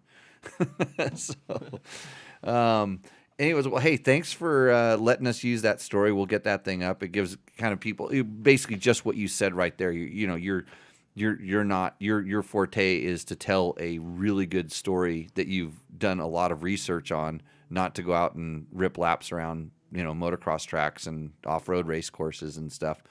But yeah, good times. What's new on We Went Fast besides that horrible KTM impression that we didn't get to do? Yeah, I'm in the middle of a couple of stories that I haven't been able to finish, but one thing I need to do is get the Danny Hamill story voiced over into a podcast. I have yet to do that. That story is available to read at wewentfast.com, and I think it's also it's available at Dirt Bike Test. Yeah, also, right? it was in the one and done digital issue. Although there's some talk about reviving the digital issue again. It keeps coming back. Nice. You never know what goes on around here. It's sure not by my effort, that's for sure. I just sit down and talk about how fast it used to be, complain about not being able to go to intros, and then I take off and go riding. So it's a life. So I'm going to make the Danny Hamill story into a podcast because I've yet to do that. So that'll be available on my podcast channel. Search We Went Fast in your preferred player. And the story about the boys who were killed at Ponca City 40 years ago this summer. That's going to be available in print and as a podcast this July. What was it? It was Rick Hemme. It was John Hemme. John Hemme. No. Sorry, you're right. John Hemme's his brother. John is still alive. Yeah. Sorry to kill you, John. Yeah. His younger brother Rick, his best friend Bruce Bunch, and Kyle Fleming, who was 13. Fleming, yeah. Rick. I raced with those guys. They were faster. Oh, did you? Yeah, they were faster than me. They were all like a class above, except Kyle, I think, was still on the 60s. But I remember when that was the year before I went to Ponca City. I was going to go to Ponca City that year, and then I don't think we could make all the qualifiers or something because Ponca City at the time was the big race. It was really before Loretta's had sort of taken off, and so 82 was the first year of Loretta's. Wow, yeah, and it was, I remember. I kind of, I'd seen them. They used to be out at Indian Dunes and Saddleback and different places, but they were all really fast kids.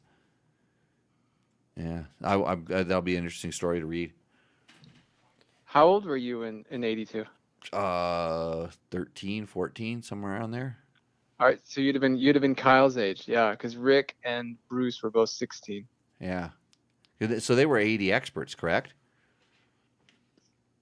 Yeah, I don't think all three of them were in the same class, but yeah, they were all R&D Suzuki, which was the coveted ride back then, right? Yeah, yep, yeah. That was like factory ride. It was, yeah. There was that, and the Team Green was just starting to pick up and come around at the time, and then I think it was just before Mouse McCoy started riding the Hondas.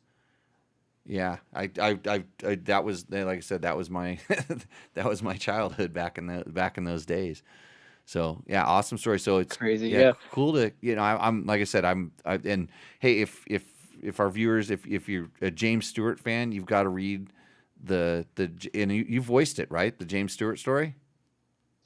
Yeah, that's in the podcast feed. I think it's episode number 12, maybe. Yeah, that's an awesome one, and there's some cool stuff there if you're into some James Stewart, history. James Stewart versus Larocco's Leap, I think it's called. Yeah. So, and I remember hearing those stories, like in the stories that the stories that you got about that I'd heard before from some of the players in that when they start telling James Stewart stories. So it was pretty cool. But well, awesome to have you on. You want to stick around for Rooster Endo, BJ? You can you see? Yeah, I want to see what this is. Okay. So yep, I have you up on my screen. Right, Rooster Endo. This is the segment. You see this board down below us that you can't really see because the camera angle is not perfect. But there's this board, and basically there's two sides to it. There's the Roost side, that means your bike is good, and there's the Endo side, that means that we're not feeling your bike. And so what you do is you email us a picture of your bike, hopefully a decent picture, because I get kind of funky about the pictures sometimes. And then we talk about the modifications that you've made. And then you can chime in as you will. So we're going to start off with, what's our first contestant's name? Alexandra Gray.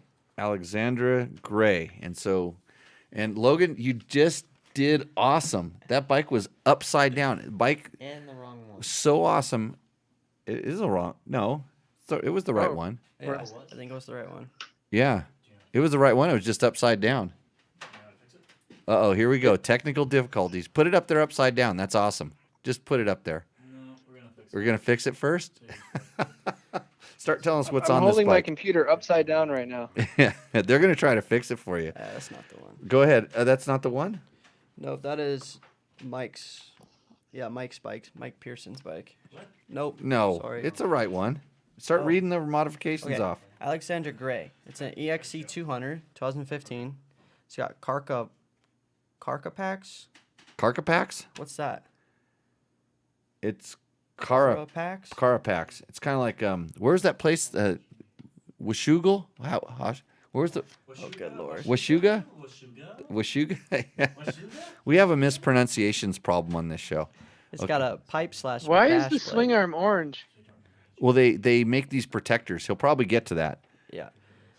Polysport E-Blaze headlight, tubeless, KTM Power Sport seat, Climb tug strap in the front. Climb tug strap? Yep.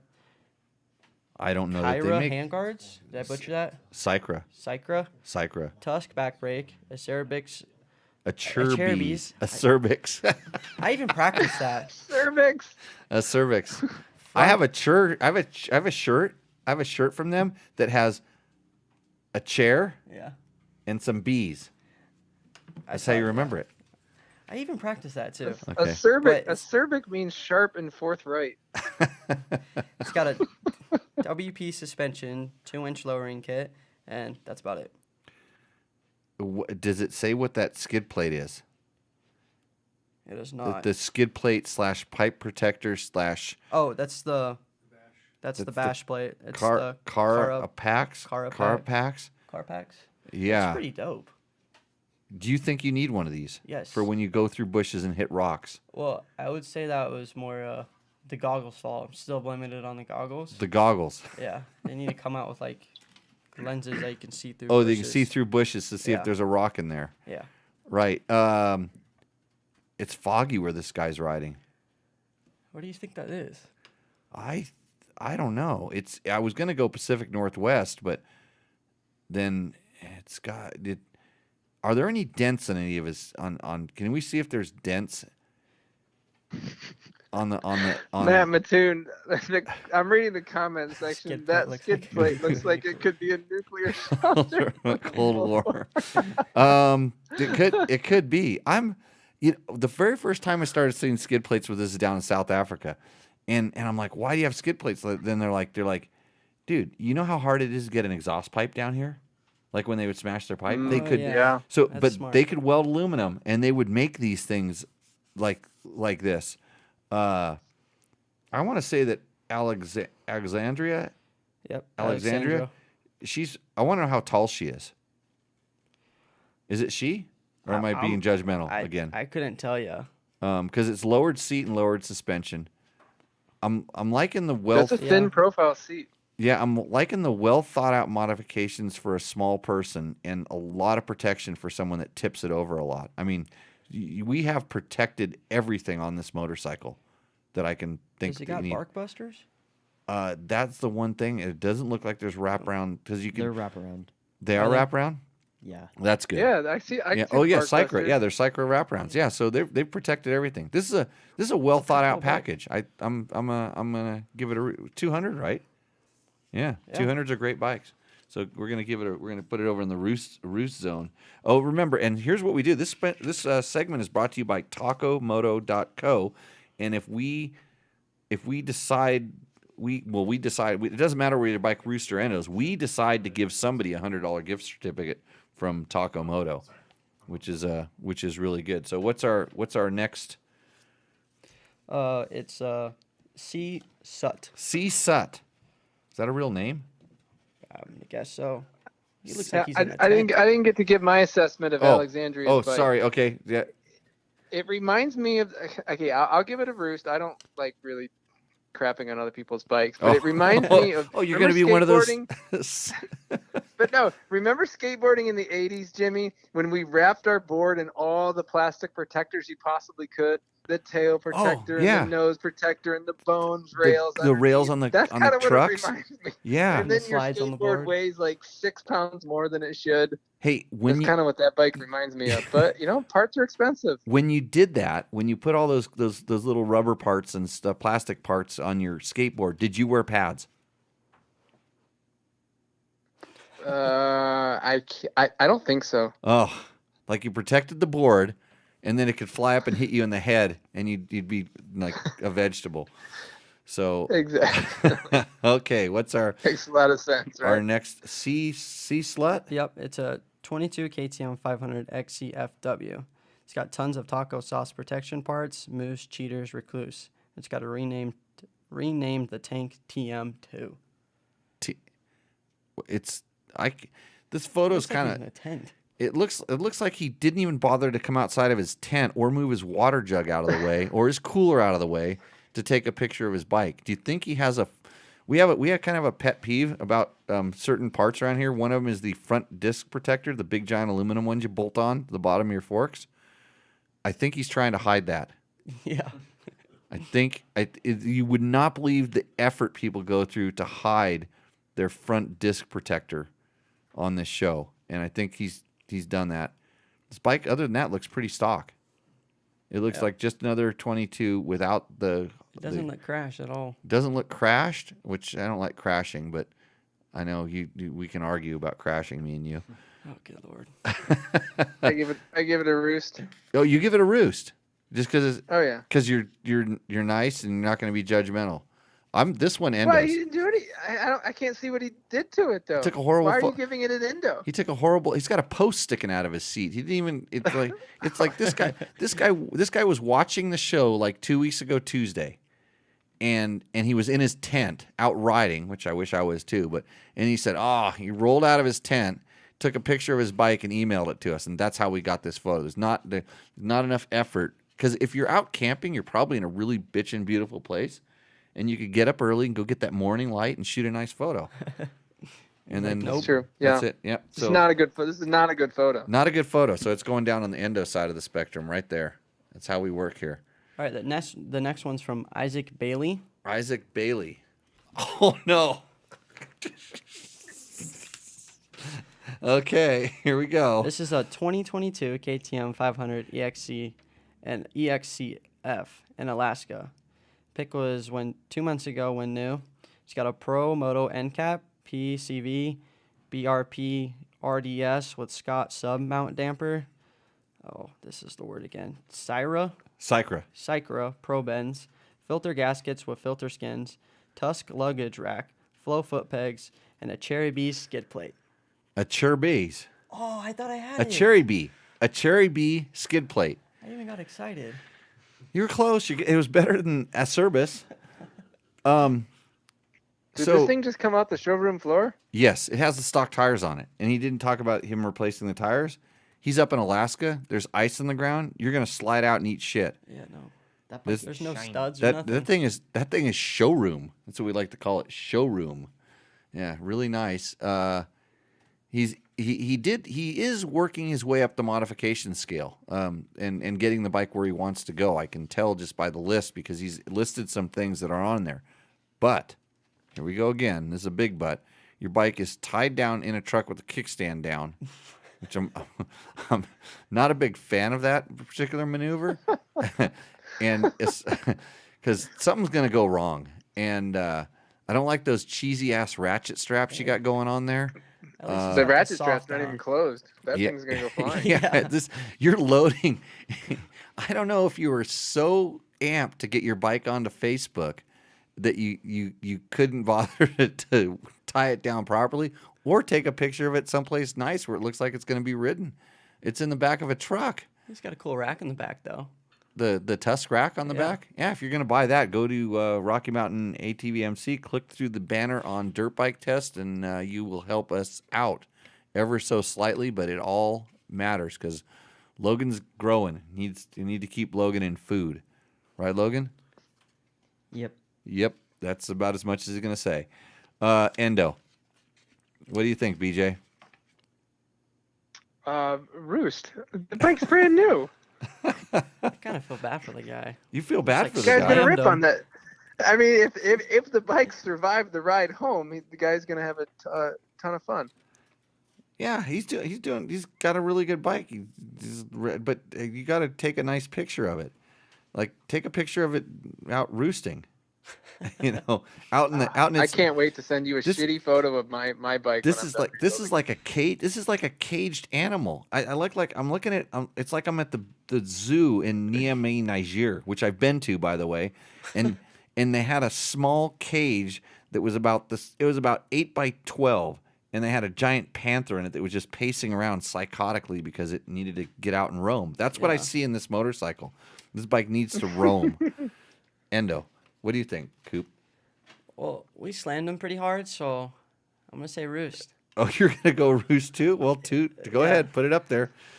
I'm not the boss What do you of this think, thing. Logan? Yeah, what do you think, Logan? Should have rode it a couple times, got it a little dirty before sending in a picture. I think you should have made a little more effort on the picture. So what does that mean? Endo?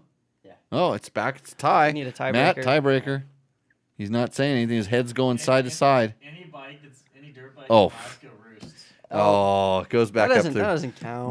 Matt's an Alaskan, yeah. So he even posted it up in the. Is not a good time. Yeah, you ever heard of mud bogs and peat moss? That's the whole state. Yeah. Yeah. So okay, next question, next one. Next one's from Mike Pearson. Mike Pearson. It's a 2016 500 EXC. Now look at that. Look at that photo. Do you guys Flowing only water. get KTMs? No, we get everything. We get look at the board. There's a three-wheeler. Husky. We have the three-wheeler on there. You know what the measuring stick is for all these, Brett? I bet you don't know. This is how much you don't know. Man. What bike would be the best bike known to man? Like, and all I'm going to just say is I'll just give you one word: power. CR500? No, not CR500. No. Are you familiar with the? Go ahead and clip it there. It's on the extender. It's there we go. I see it now. It's on the extender here, and it's so. Give that to me. This is the bike here. I'm gonna hold it up to the camera. You gotta unblock the. You gotta take the. You gotta unhide the photo for a second because you gotta see what this is. This is the majestic Husaberg 570. Yeah. It was made by the KTM group, but with a lot of influence from the guys from Sweden. That 4-stroke Force of Husaberg. Oh yeah. Yeah, the funky motor that was like kind of inclined, and this bike, if you've ever ridden one, I actually was explaining to people like why there are hoop-de-doos in the desert, and it's from this particular bike, and because it actually warps the earth. It like like the carpet when you kind of push the carpet up and it makes those bumps. That's what a Husaberg 570 does to the ground, and that's why it's that's mine, by the way. I have 3 of these now. It's way up there on the edge of the. It kind of goes beyond the edge of the board. That's how good it is. So back to we got to get back to whose bike was this again? Mike Pearson. Mike Pearson. It's a 2016 500 EXC. It's got a JD tuner, FMF exhaust. Oh God. Silicos tail titty. Sick ass. Sick ass tail titty. Tidy tail. Oh, he called it a tail titty? Yeah. A tail titty. That's a new one. A Cherubies 3.1 gallon tank. Right. Feel other odds and ends. Have some other goodies that I haven't got on yet. That's all. He has a double take mirror. Discard. But it's not but it's only the plastic one. I'm okay with that. It's when they put those big giant sledgehammer like bolt-on aluminum ones that are 3 times. They made stuff like that. Yeah, it's all the extra stuff. That's a lot like my 6 days, except what is 22? 16. 16. 2016. 16. Because mine's a 20. My 6 days is a 20 or something. Ooh. What country is this? Italy, right? Yeah, Matt says it looks a lot nicer than the 520. I mean, the 570. What? No. There's no Looks comparison. easier to work on than the. Oh, you're right about that, Logan. You're absolutely like you do not work on Husabergs. Just ride them. Don't ever have to work on it. That doesn't come into my consideration on Rooster Endo. But the photos do. I like where this thing's out. It's ready to roam. He's got some goodies all over it. That looks like a nice bike. This one Roost. I'm going Roost on this one. Yeah, I'm going to go Roost too. Roost too? I'll roost it. Roost I don't it, like okay. the mirrors, but I'll roost it. Oh, you don't like mirrors? No, I mean it's just I'm a cafe racer type, right? I don't want extra crap. The on my mirrors, bike, the mirrors that he has on that, those are double take mirrors. And the interesting thing about them, by the way, if you want a discount code from Double Take, email me. I'll hook you up. The double take mirrors, you actually just they're on a ball mount. You just unscrew them and they just fold down and tuck right out of the way. So when you get into the nice. trees, yeah, that is a good feature with those double take mirrors. You saved this one for last, didn't you? Yeah, this one's. Who we looking You at? guys got to bear with me on this one. This is Joshua Adam Sander. He doesn't even start off what kind of bike it is. He goes straight into what's it got. The 2-page list. Yep. So here's what we're gonna do. Let me read this, just All right. because I can get through it a little bit quicker. I can save you the pain, and you can look at it. And what we're gonna do while I'm reading this thing, and I might just get bored and crumple this up and throw it behind my head, is we're gonna try to figure out what kind of bike it is. All right. Because right from the get-go, Joshua Adam Sandor, is we need to know year, make, and model. It's like one of our requirements. He was too excited. He was so excited to make the list of. Actually, you start keeping track of how many modifications have been done here. Seat concepts, rock risers, Fastway Evo Air, Baja XL Pro, full of Turbis plastics, frame guard, oversized tank, handguard, stator cover, plug strap, skid plate, ceramic clutch cover, KTM hard parts, rear brakes, Mellow design, swing arm protectors, road grips, G2, sick ass, Midwest Mountain, cheap brake lever adjuster, Takamoto Co. What did he get from Takamoto Co? He didn't even mention. He just wanted to put that down there. Fork wrap turn signals, LED flashers, sick ass this, custom that, Power Commander 5 taco maps, desmog. He's actually doubling up. He wanted his list to be so long. He's doubling up. He's got vapor recovery, PC racing, Tokyo mod, stator, capacitor, taco, 90 degrees turn, metal quick disconnect, Golan fuel filter, anti-grabber, 8-cell battery, accessory power taco.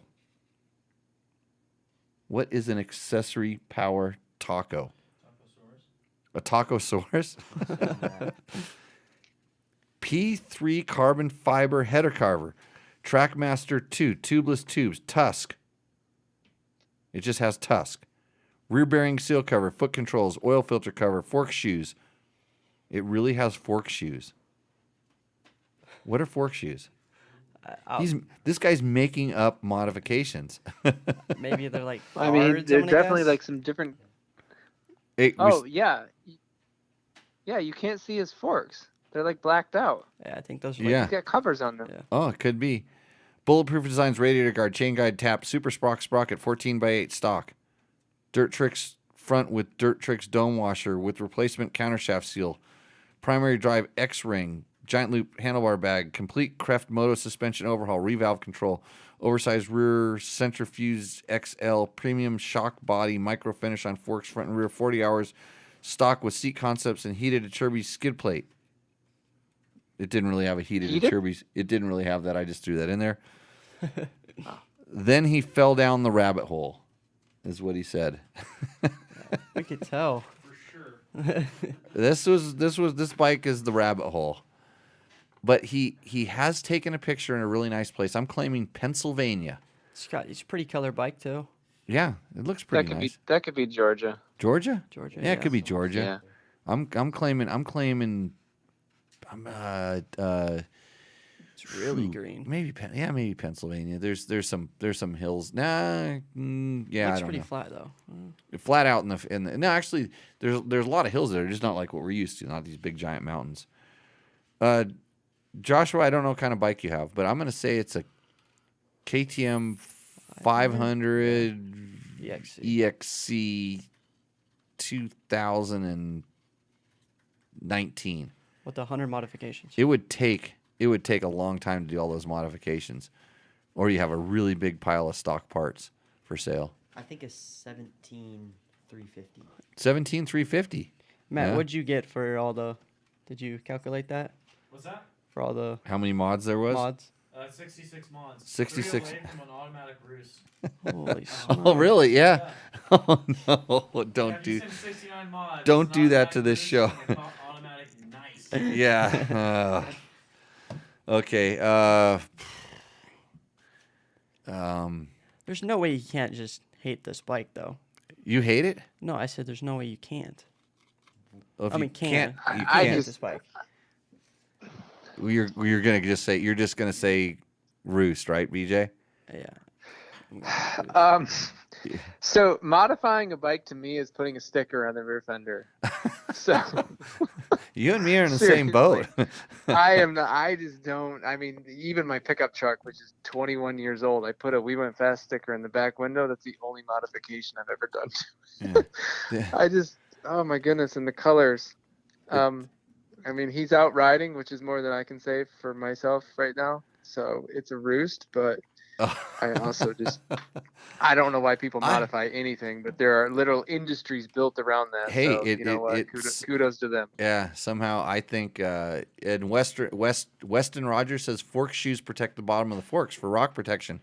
Actually, I think those are good things because I've actually smashed my forks, the bottoms enough so where I can't get when I disassemble them, I can't get the lug out of the bottom. Matt says he doesn't like the shade of teal. It clashes. Oh my God! Then with the helmet, the blue and the blue helmet. and the helmet. Yeah, there's a whole lot of odd colors going on here. I think it'd be a good looking bike if I were on it because then you'd have to look at it and not me. Jimmy, you know what this guy is pining for? What? You remember the KTM mint and pepper days, right? I was a factory rider for him at the time. Yeah. Yes. Yeah. Yes. Yeah. That's what he's trying to. Early '90s meets whatever year. 2020. Yeah. Hey, you know what happened to KTM shortly after they did that, right? Oh yeah. Yeah, bankrupt. Yeah. Bank took yeah, it that was over. the color of not Color money. did it? Yeah. I think I'm gonna give him a Roost just for typing all that crap out, even though I'm gonna give him a Roost for making up modifications. You guys can Endo him. Well, BJ said Roost. What do you say? I say Roost. Oh, you say Roost? He took his time and typed all that out. Yeah, okay, he's gonna get a Roost. Okay, now comes the time in the show where we actually pick the winner. Didn't we last time? Didn't we just give it to the girl just because it was a girl? No. We didn't do that. We did not do that. We did not do that. But we totally did do that. Oh, Logan did that. Yeah, Logan had Logan. Yeah. I can't give it to that last guy because if he had $100, there's nothing he could spend it on. He's already bought. He's bought the farm. So Joshua's out. Joshua's out. Mike Pearson, that was the one I think was the best bike, the one I would actually want to take off and go riding on. The 6 days one, right? Yeah, that's fine. I'd give that it to was the the guy 500. whose bike probably fell out of the back of his truck in Alaska. The Alaska guy. That was Isaac Bailey. Okay, so I was almost thinking since I was mean to Isaac about the ramp. You know what? Mike Pearson had a good photo. C Sut was not going to get it. There was no effort taken for that. The C-shot. And then Alexandra Gray. I think that was the girl. Yeah. Well, we don't know. We can't tell anymore. Isaac, Alaska. It's the Takamoto money's going to Alaska. You right? even dogged him, yeah. Nice. I think Yeah. you put him. Well, I did the bike Endo because it's in the truck, but that this way he'll take it.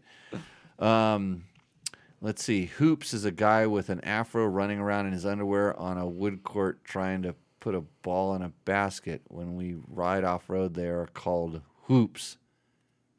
Okay, hoops. Hoops and whoops. Hoops, whoops. I have to add more W to my whoops. Gotcha. Okay, I don't like hoops. Make sure you do that. Or hoops. Actually, I was no good at that either. So, well, BJ, hey, it was awesome to have you on tonight's Tech Talk. Thanks, guys. We got to when we do a 125 comparison, we got to figure out how to get you out here.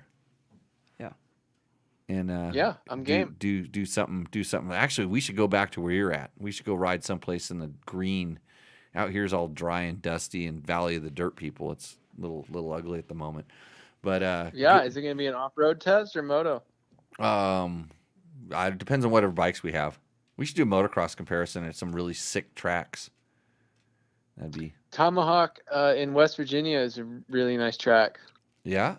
Nice loamy dirt, pretty easy jumps. Yeah, nothing too crazy. That's great for all. That's what I like these days. Abilities. Yeah. Cool. Well, we'll look forward to the next riding. When you get in trouble for loaning me your story, I'll try to bail you out. And I'll just you'll just get me kicked out of more intros, and you'll get to go to them because it's obviously you're obviously doing something right over there. Oh yes, I'm such a great test rider. I can't even ride all the bikes they had to offer. Hey, I have a picture of Damon Bradshaw underneath his YZ125 from the YZ125 intro. If you need that for any of your really? stories, yeah, that guy can't slow down. Amazing. No, I was standing right there for that crash. Yeah. That's obviously you were too. That was nuts. Yeah, I was gonna get a picture of I him. was actually on my bike still. I was still riding. I was like waiting. I had let them go by, so I didn't get run over. So I was kind of following. Yeah, so awesome to talk to you again, and we'll see you in the near future. So keep in touch. Thanks. Bye, Matt. Bye, Logan. See y'all. Okay, so that is BJ Smith from We Went Fast. Hey, he's got a lot of cool stuff for Father's Day, like I said. So if you are listening to this, check out wewentfast.com. Whether you're driving, go ahead and just yell it at Alexa, right? Is that what you do when you drive? And then it comes up on your heads-up display in front of your screen?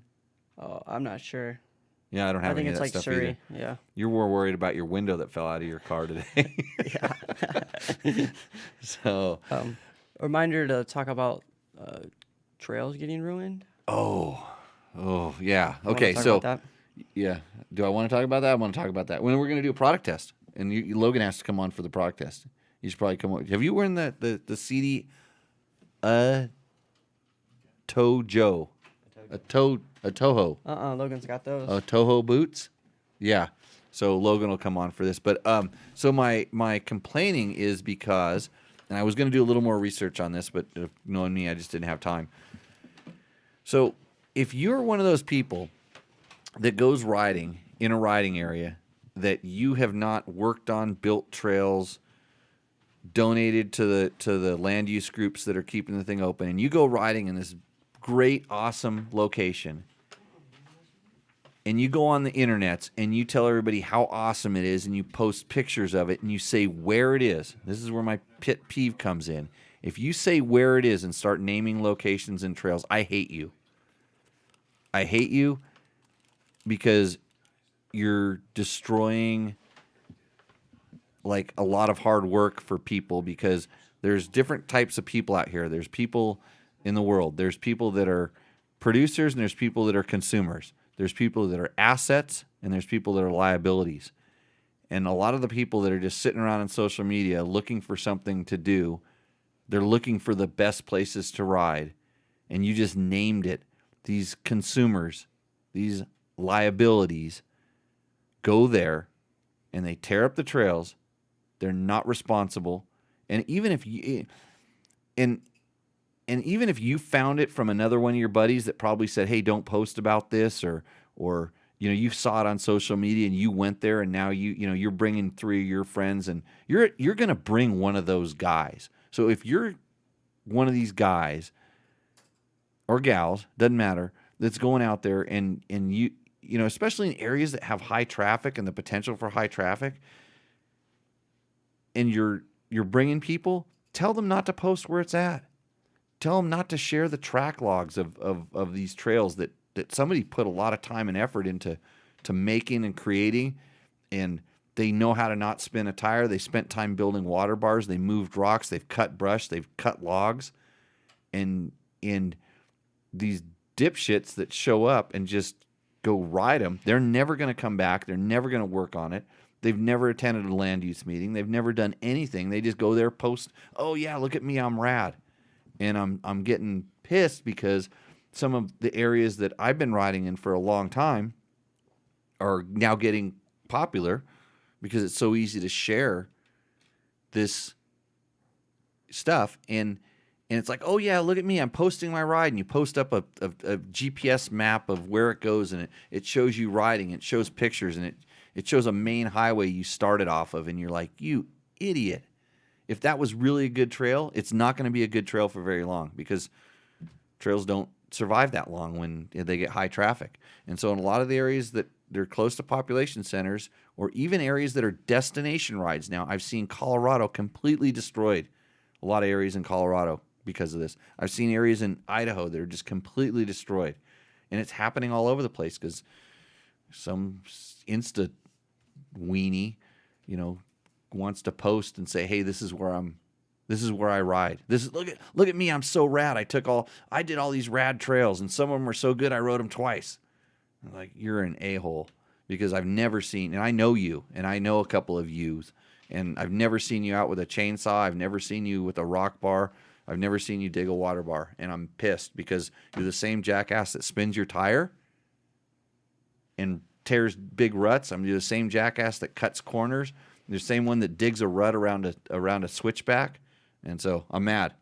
I was disappointed, but I did see some responsible guys out. I did run into some guys that were responsible, and they, you could tell that they were on some tough trails and they didn't dig them up, and it's nice to see those guys. And when I did encounter them, I said hi and just was kind of curious how they found out about it, because if it's some dipshit sharing track logs or something like that, I'm gonna be a little pissed. But I informed them about it. Say, hey, this is the local user trail group for this area. You should join them. You can donate. They tell you when there's work weekends. You can come out and do some stuff. Be part of it and that. But don't go sharing all this crap on social media and stuff like this. And it's not just here. I see Tim Morton's in there, and he knows it's happening in other places too. It's all over. It's all over the place. So, yeah. So I was really happy because I was out riding and enjoying it, but I'm really sad when I see how destroyed some stuff has gotten because of ding dongs and the fact that I know some of these guys. I can't wait till I see you in person, because I'm going to tell you what I think, and then in like a bad way, and then I'm going to find out where your favorite trail is, and I'm going to go tell everybody about it. I'm going to destroy something you love. So, anyways, think about that. Think about your favorite trail, and if this strikes a nerve and you're mad at me right now, guess what? You're guilty. So that's it. Okay. Somebody says those damn tour riders making movies are the worst. I think Brian's slamming me right now. You slamming you? The Tour of Idaho. Yeah, I made a movie. Yeah. You know what's funny? There are places where their trails need more use. Mm-hmm. There's trails that need maintenance and stuff, and if they don't get used, they don't get maintenance. And Brian actually spent a whole summer working on. He was working for the Forest Service, cutting trees and trails. And it's good to be in a state where you have an OHV fund that does that. See, because of these ding dongs that I'm talking about, our OHV fund, different funds, different states, they spend money building fences, building signs that say no, closing off trails, rehabilitating and restoring areas that are really good trails, but all of a sudden, since back in the old days you couldn't see where they went, out of sight, out of mind. Now you can see it, and what do? Put a big fence up. So yeah, that's it. Off my chest. So Logan, what are we going to talk about? A Tojo? Actojo. So this is the segment where we talk about something that we have been testing. So we have been testing, Logan and I have been testing the CD Tojo boot, and I actually brought up one of my Crossfires just for comparisons to talk about it. So this is CD's, God, what did they, I just looked when I was trying to learn how to pronounce it. I looked at their marketing information on it, and they were talking about it being like, what do they say, crafty or clever or something. Oh, smart move, Matt. That's a good move. Now we can see what we're talking about here. We can get the Tacosaurus out of the way too. And if you're listening to this on a podcast, we put 2 motorcycle boots up on the table. Yep. And one is much lighter than the other one. Much. Yeah. So and in boot world, like I didn't actually weigh it, but it feels like 3 pounds, and I think it's 1.5, isn't it? It feels like a lot. A lot lighter. So that's what CD decide. They have their Crossfire, and the Crossfire with the SRS sole is kind of their flagship boot, and they decided to build a boot that was lighter and a little more technologically advanced, and they were trying to keep all of the same characteristics that the riders that like the CD boots like, and then, in my opinion, they wanted to make it lighter, a little bit more aggressive, and they actually worked on the fit a little bit too. I think, especially in the toe box, they've widened the toe box, and in my experience is they've actually started to widen the toe box and the crossfires as well a little bit, which is good. But the Atojo, Atoho. Is it Swiss or Italian? It's Italian. It's Italian. Atojo. Atojo. Anyways, they took this boot, and when you look at it, they just minimized everything. Yeah. But they didn't seem to lose much in the protection. No. And I'm just going to drop a bomb here. I've been wearing both these a lot. I don't like that boot. Me neither. So you're going to say this boot's great? But I know a way how I made it where I liked it more. Way better, was yeah. I got rid of this brace. Okay. It made it where I could get full range of that. I'm still a crossfire guy, and I was really curious about why. So it fits a little bit. It fits a little bit different. It feels a little bit different. Does it feel a little bit wider to you, against the side of the motorcycle? What? Which one? The Atojo. Does it feel? It feels. If we're 100% sure, it feels lighter. It's Yes. a lighter feeling boot. Way lighter. I think the fit is fine, but it seems like your foot is a little bit farther out on the foot peg, like farther away from the frame, maybe. I remember that. Haven't really initially. Yeah, initially. Yeah, once you get used to it, it doesn't make any difference. No. And I can just tell by when you look at the wear marks, where we're looking at the inside of the boot here, where the kind of the hinge plate is Yes. and stuff. I wear boots out there, and that's how I hang on to the motorcycles there, and I see how much wear is on this boot. And this boot isn't really that old; it's probably got like 30 hours or something on it, and I can see how much I'm hanging, how much I'm pushing on there. So where I like to push, and I notice it's just on that boot, it's a little bit higher, the spot where I'm touching the bike. So that's Yeah. why I feel like it's a little bit. This one actually tucks in a little bit there. Has a different piece on the SRS. And when you look at the thing, it's actually a little bit narrower, kind of like right there where I like to, whatever it is I'm gripping on, whatever motorcycles. Yeah. I noticed it. And so because I'm always switching back and forth, because this to me is more of a motocross boot. Yes. I don't know why, and I was sitting there going, well, is it that much less protective, like a Moto, lighter? And it's really not. And in fact, I think it might be more, because you start, especially with the flexion. So when you talk, and these are hinged boots. The upper part is hinged, which is brilliant. I think Yes. it's one of the best features that they've ever done to boots, because you can make it stiff side to side. Like the way your Yeah. ankle doesn't want to bend, Yes. but that allows your ankle to bend and move. I prefer a really stiff sole. These bikes have the basically exact same sole, Yeah. or the attachment piece. But this little strap in the front really limits the amount Limits it a lot. that it flexes, especially going backwards. Backwards a lot. Yeah, so like if you're reaching, your toe for the front brake, you're trying The to rear pivot. brake. Yeah, front rear brake. That's right. Sometimes I'm rolling backwards down a hill, and I'm in trouble, and that becomes my front brake. Yes. So that does limit it. And you took this off. Yes. Does it still have hard stops? Do you, like this boot has a hard stop when this hinge, in the hinge here, it has like a channel in it. I And never really felt it. I didn't really get it to that while riding, yeah. and I didn't hit it either on this. Yeah, I've like I said, I didn't realize how much it actually stopped Yes. the boot. It does make it so. How they have those foot pegs that have that That thing in on the back. pack, so you don't break your you don't break your Achilles tendon.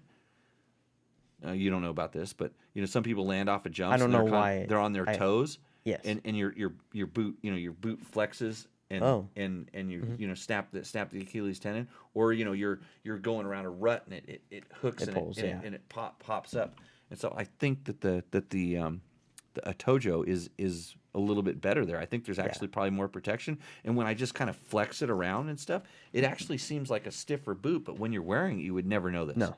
They've done a really good job of adding a lot of protection, and I think the boot from kind of like your lower shin down is way stiffer, and from here up, the older boot Yes. is a little bit stiffer. But most guys that are wearing these are probably also wearing knee braces. So where the knee brace kind of ties into the whole part of the boot being stiff, where on this one, and I'm not wearing knee braces a whole lot much anymore. But anyhow, if you're thinking about those boots, they're priced a little bit higher. They're, I think, $50-$60 more than the Crossfire is what it comes down to. If you want a lighter boot, and I think this is probably one of the lightest full protection boots that you can get your hands on, this is a really good boot. In fact, I'm probably going to continue wearing it motocross and see if if it grows on me a little bit more. But I'm not switching from my Crossfire, which is my go-to boot all the time for off-road. So are any of the CD boots waterproof? No, not really. And in fact, this has a lot. They actually have a lot of venting. There's a little drain hole right here on the side, I think. See on the bottom there? Oh. There's some venting. I didn't really notice it being any cooler or anything. It seemed kind of the same. In the I would assume, I think it's a little cooler than so you get a little more airflow not in it. really that huge. So that's what we've been testing. That's one of the like I said, higher end stuff. I actually just got CD just sent me some of their trail, like I think it's called the TA. I don't know exactly what they call it, but it's one of their lower line boots. And I was also a big fan of their old like mid-price boot. It was just a really good, solid, long-lasting boot. This is the high-end one. Maybe after I get some time in it, we'll talk about that. But this is a new segment that we're going to be doing. It will be soon brought to you by somebody, hopefully, when they come on. We need to have it brought to you by a tequila company, right, Matt? Or a beer company. Whichever you prefer. Which, by the way, hi everyone, back in the producer chair. Yeah, he was typing away rapidly in the chat room. He's having a good time in the chat room. Chat room is if you are active, and you can go in the chat room and ask your questions. So yeah, we'll be testing more things. If you have something you'd like us to test, if you'd like us to give it a shot and tell you what we think, always kind of suggest that. You can do it in the comments. You can send us an email. If it's something we don't have, you should tell the company that you should get us to test them. Yeah, so tell Shurko. Tell Shurko. Yeah, because didn't you say they just sell much that they can't really give us a break? I get once or twice a week. I get, hey, what do you think of the new Shurko? And I'm like, I can't tell you because I haven't ridden one. I think like once every other show we get asked about Shurkos. Yeah, lots of things that we'd like to test. And Matt's amped to start testing stuff for us. Yeah. I'm looking to kind of. So it's Cooper over there, right? I'm ready. Ready. He shakes his head like this. Yeah, He's got nope, his, says he's not ready. Yep. He's got his team hat on. I can spell. Yeah. How do you pronounce Washougal again? Yeah. forgot. Washugala. Washougal? Washugala? A cherubis. A Serbies? Yeah. You got Detonation. detonation. Yep. Hey, we all have a word. And he says, but don't worry. He said the hit to his head made Yeah. him smarter. Hey, like to see everybody chiming in about the trail idiots out of the world, the social media trail destroyers of the world. So yeah, thanks for. Yeah, I was mad this weekend. Do you feel better now that you talked about it? If something comes of it, I will. Okay. Especially if a couple of the ding dongs I know stop doing it because it's pissing me off. I'm gonna delete them. Actually, I should delete them. Just because it makes me mad when I see it. I just go, oh my God. And I have a couple people come to me and go, why don't you say something to that guy? And I'm like, I will next time I see him. Mm-hmm. And it won't not gonna be pretty. I don't like that. So Cool. yeah. It's when you've seen trails that you made, 30 years ago that you put a lot of work in, just completely destroyed. I mean, just really like hoops, they just hoops or whoops. Whoops? Whoops. Yeah, whoops. You put hoops on my trails. Yep. And so many wheel spinning ding dongs. It's like go do it someplace else. Super prevalent in downhill mountain biking too. Big problem. Trail sharing. I mean, yeah. yeah. There's I've if you have to work to go, I mean, if you have to go out and explore and spend a lot of time riding crap to find good stuff, then you value the good stuff. But if you can go straight to the good stuff because somebody told you about it, you didn't earn that. And if you don't earn something, if you don't work to earn something, it doesn't have any value. Yeah, right. And if you've never worked on a trail, the trail doesn't have any value. And it's just about, it's like everything in life.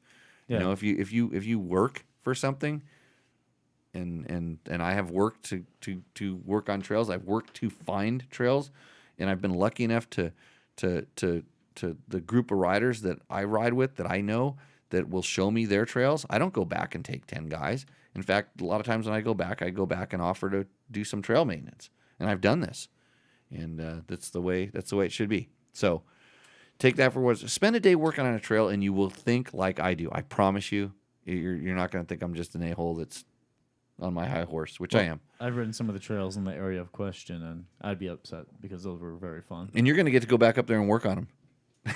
I have no problem with that. You're going to pay. You're going to pay your entrance fee. Actually, you know, we do this stuff everywhere. Yeah, give me.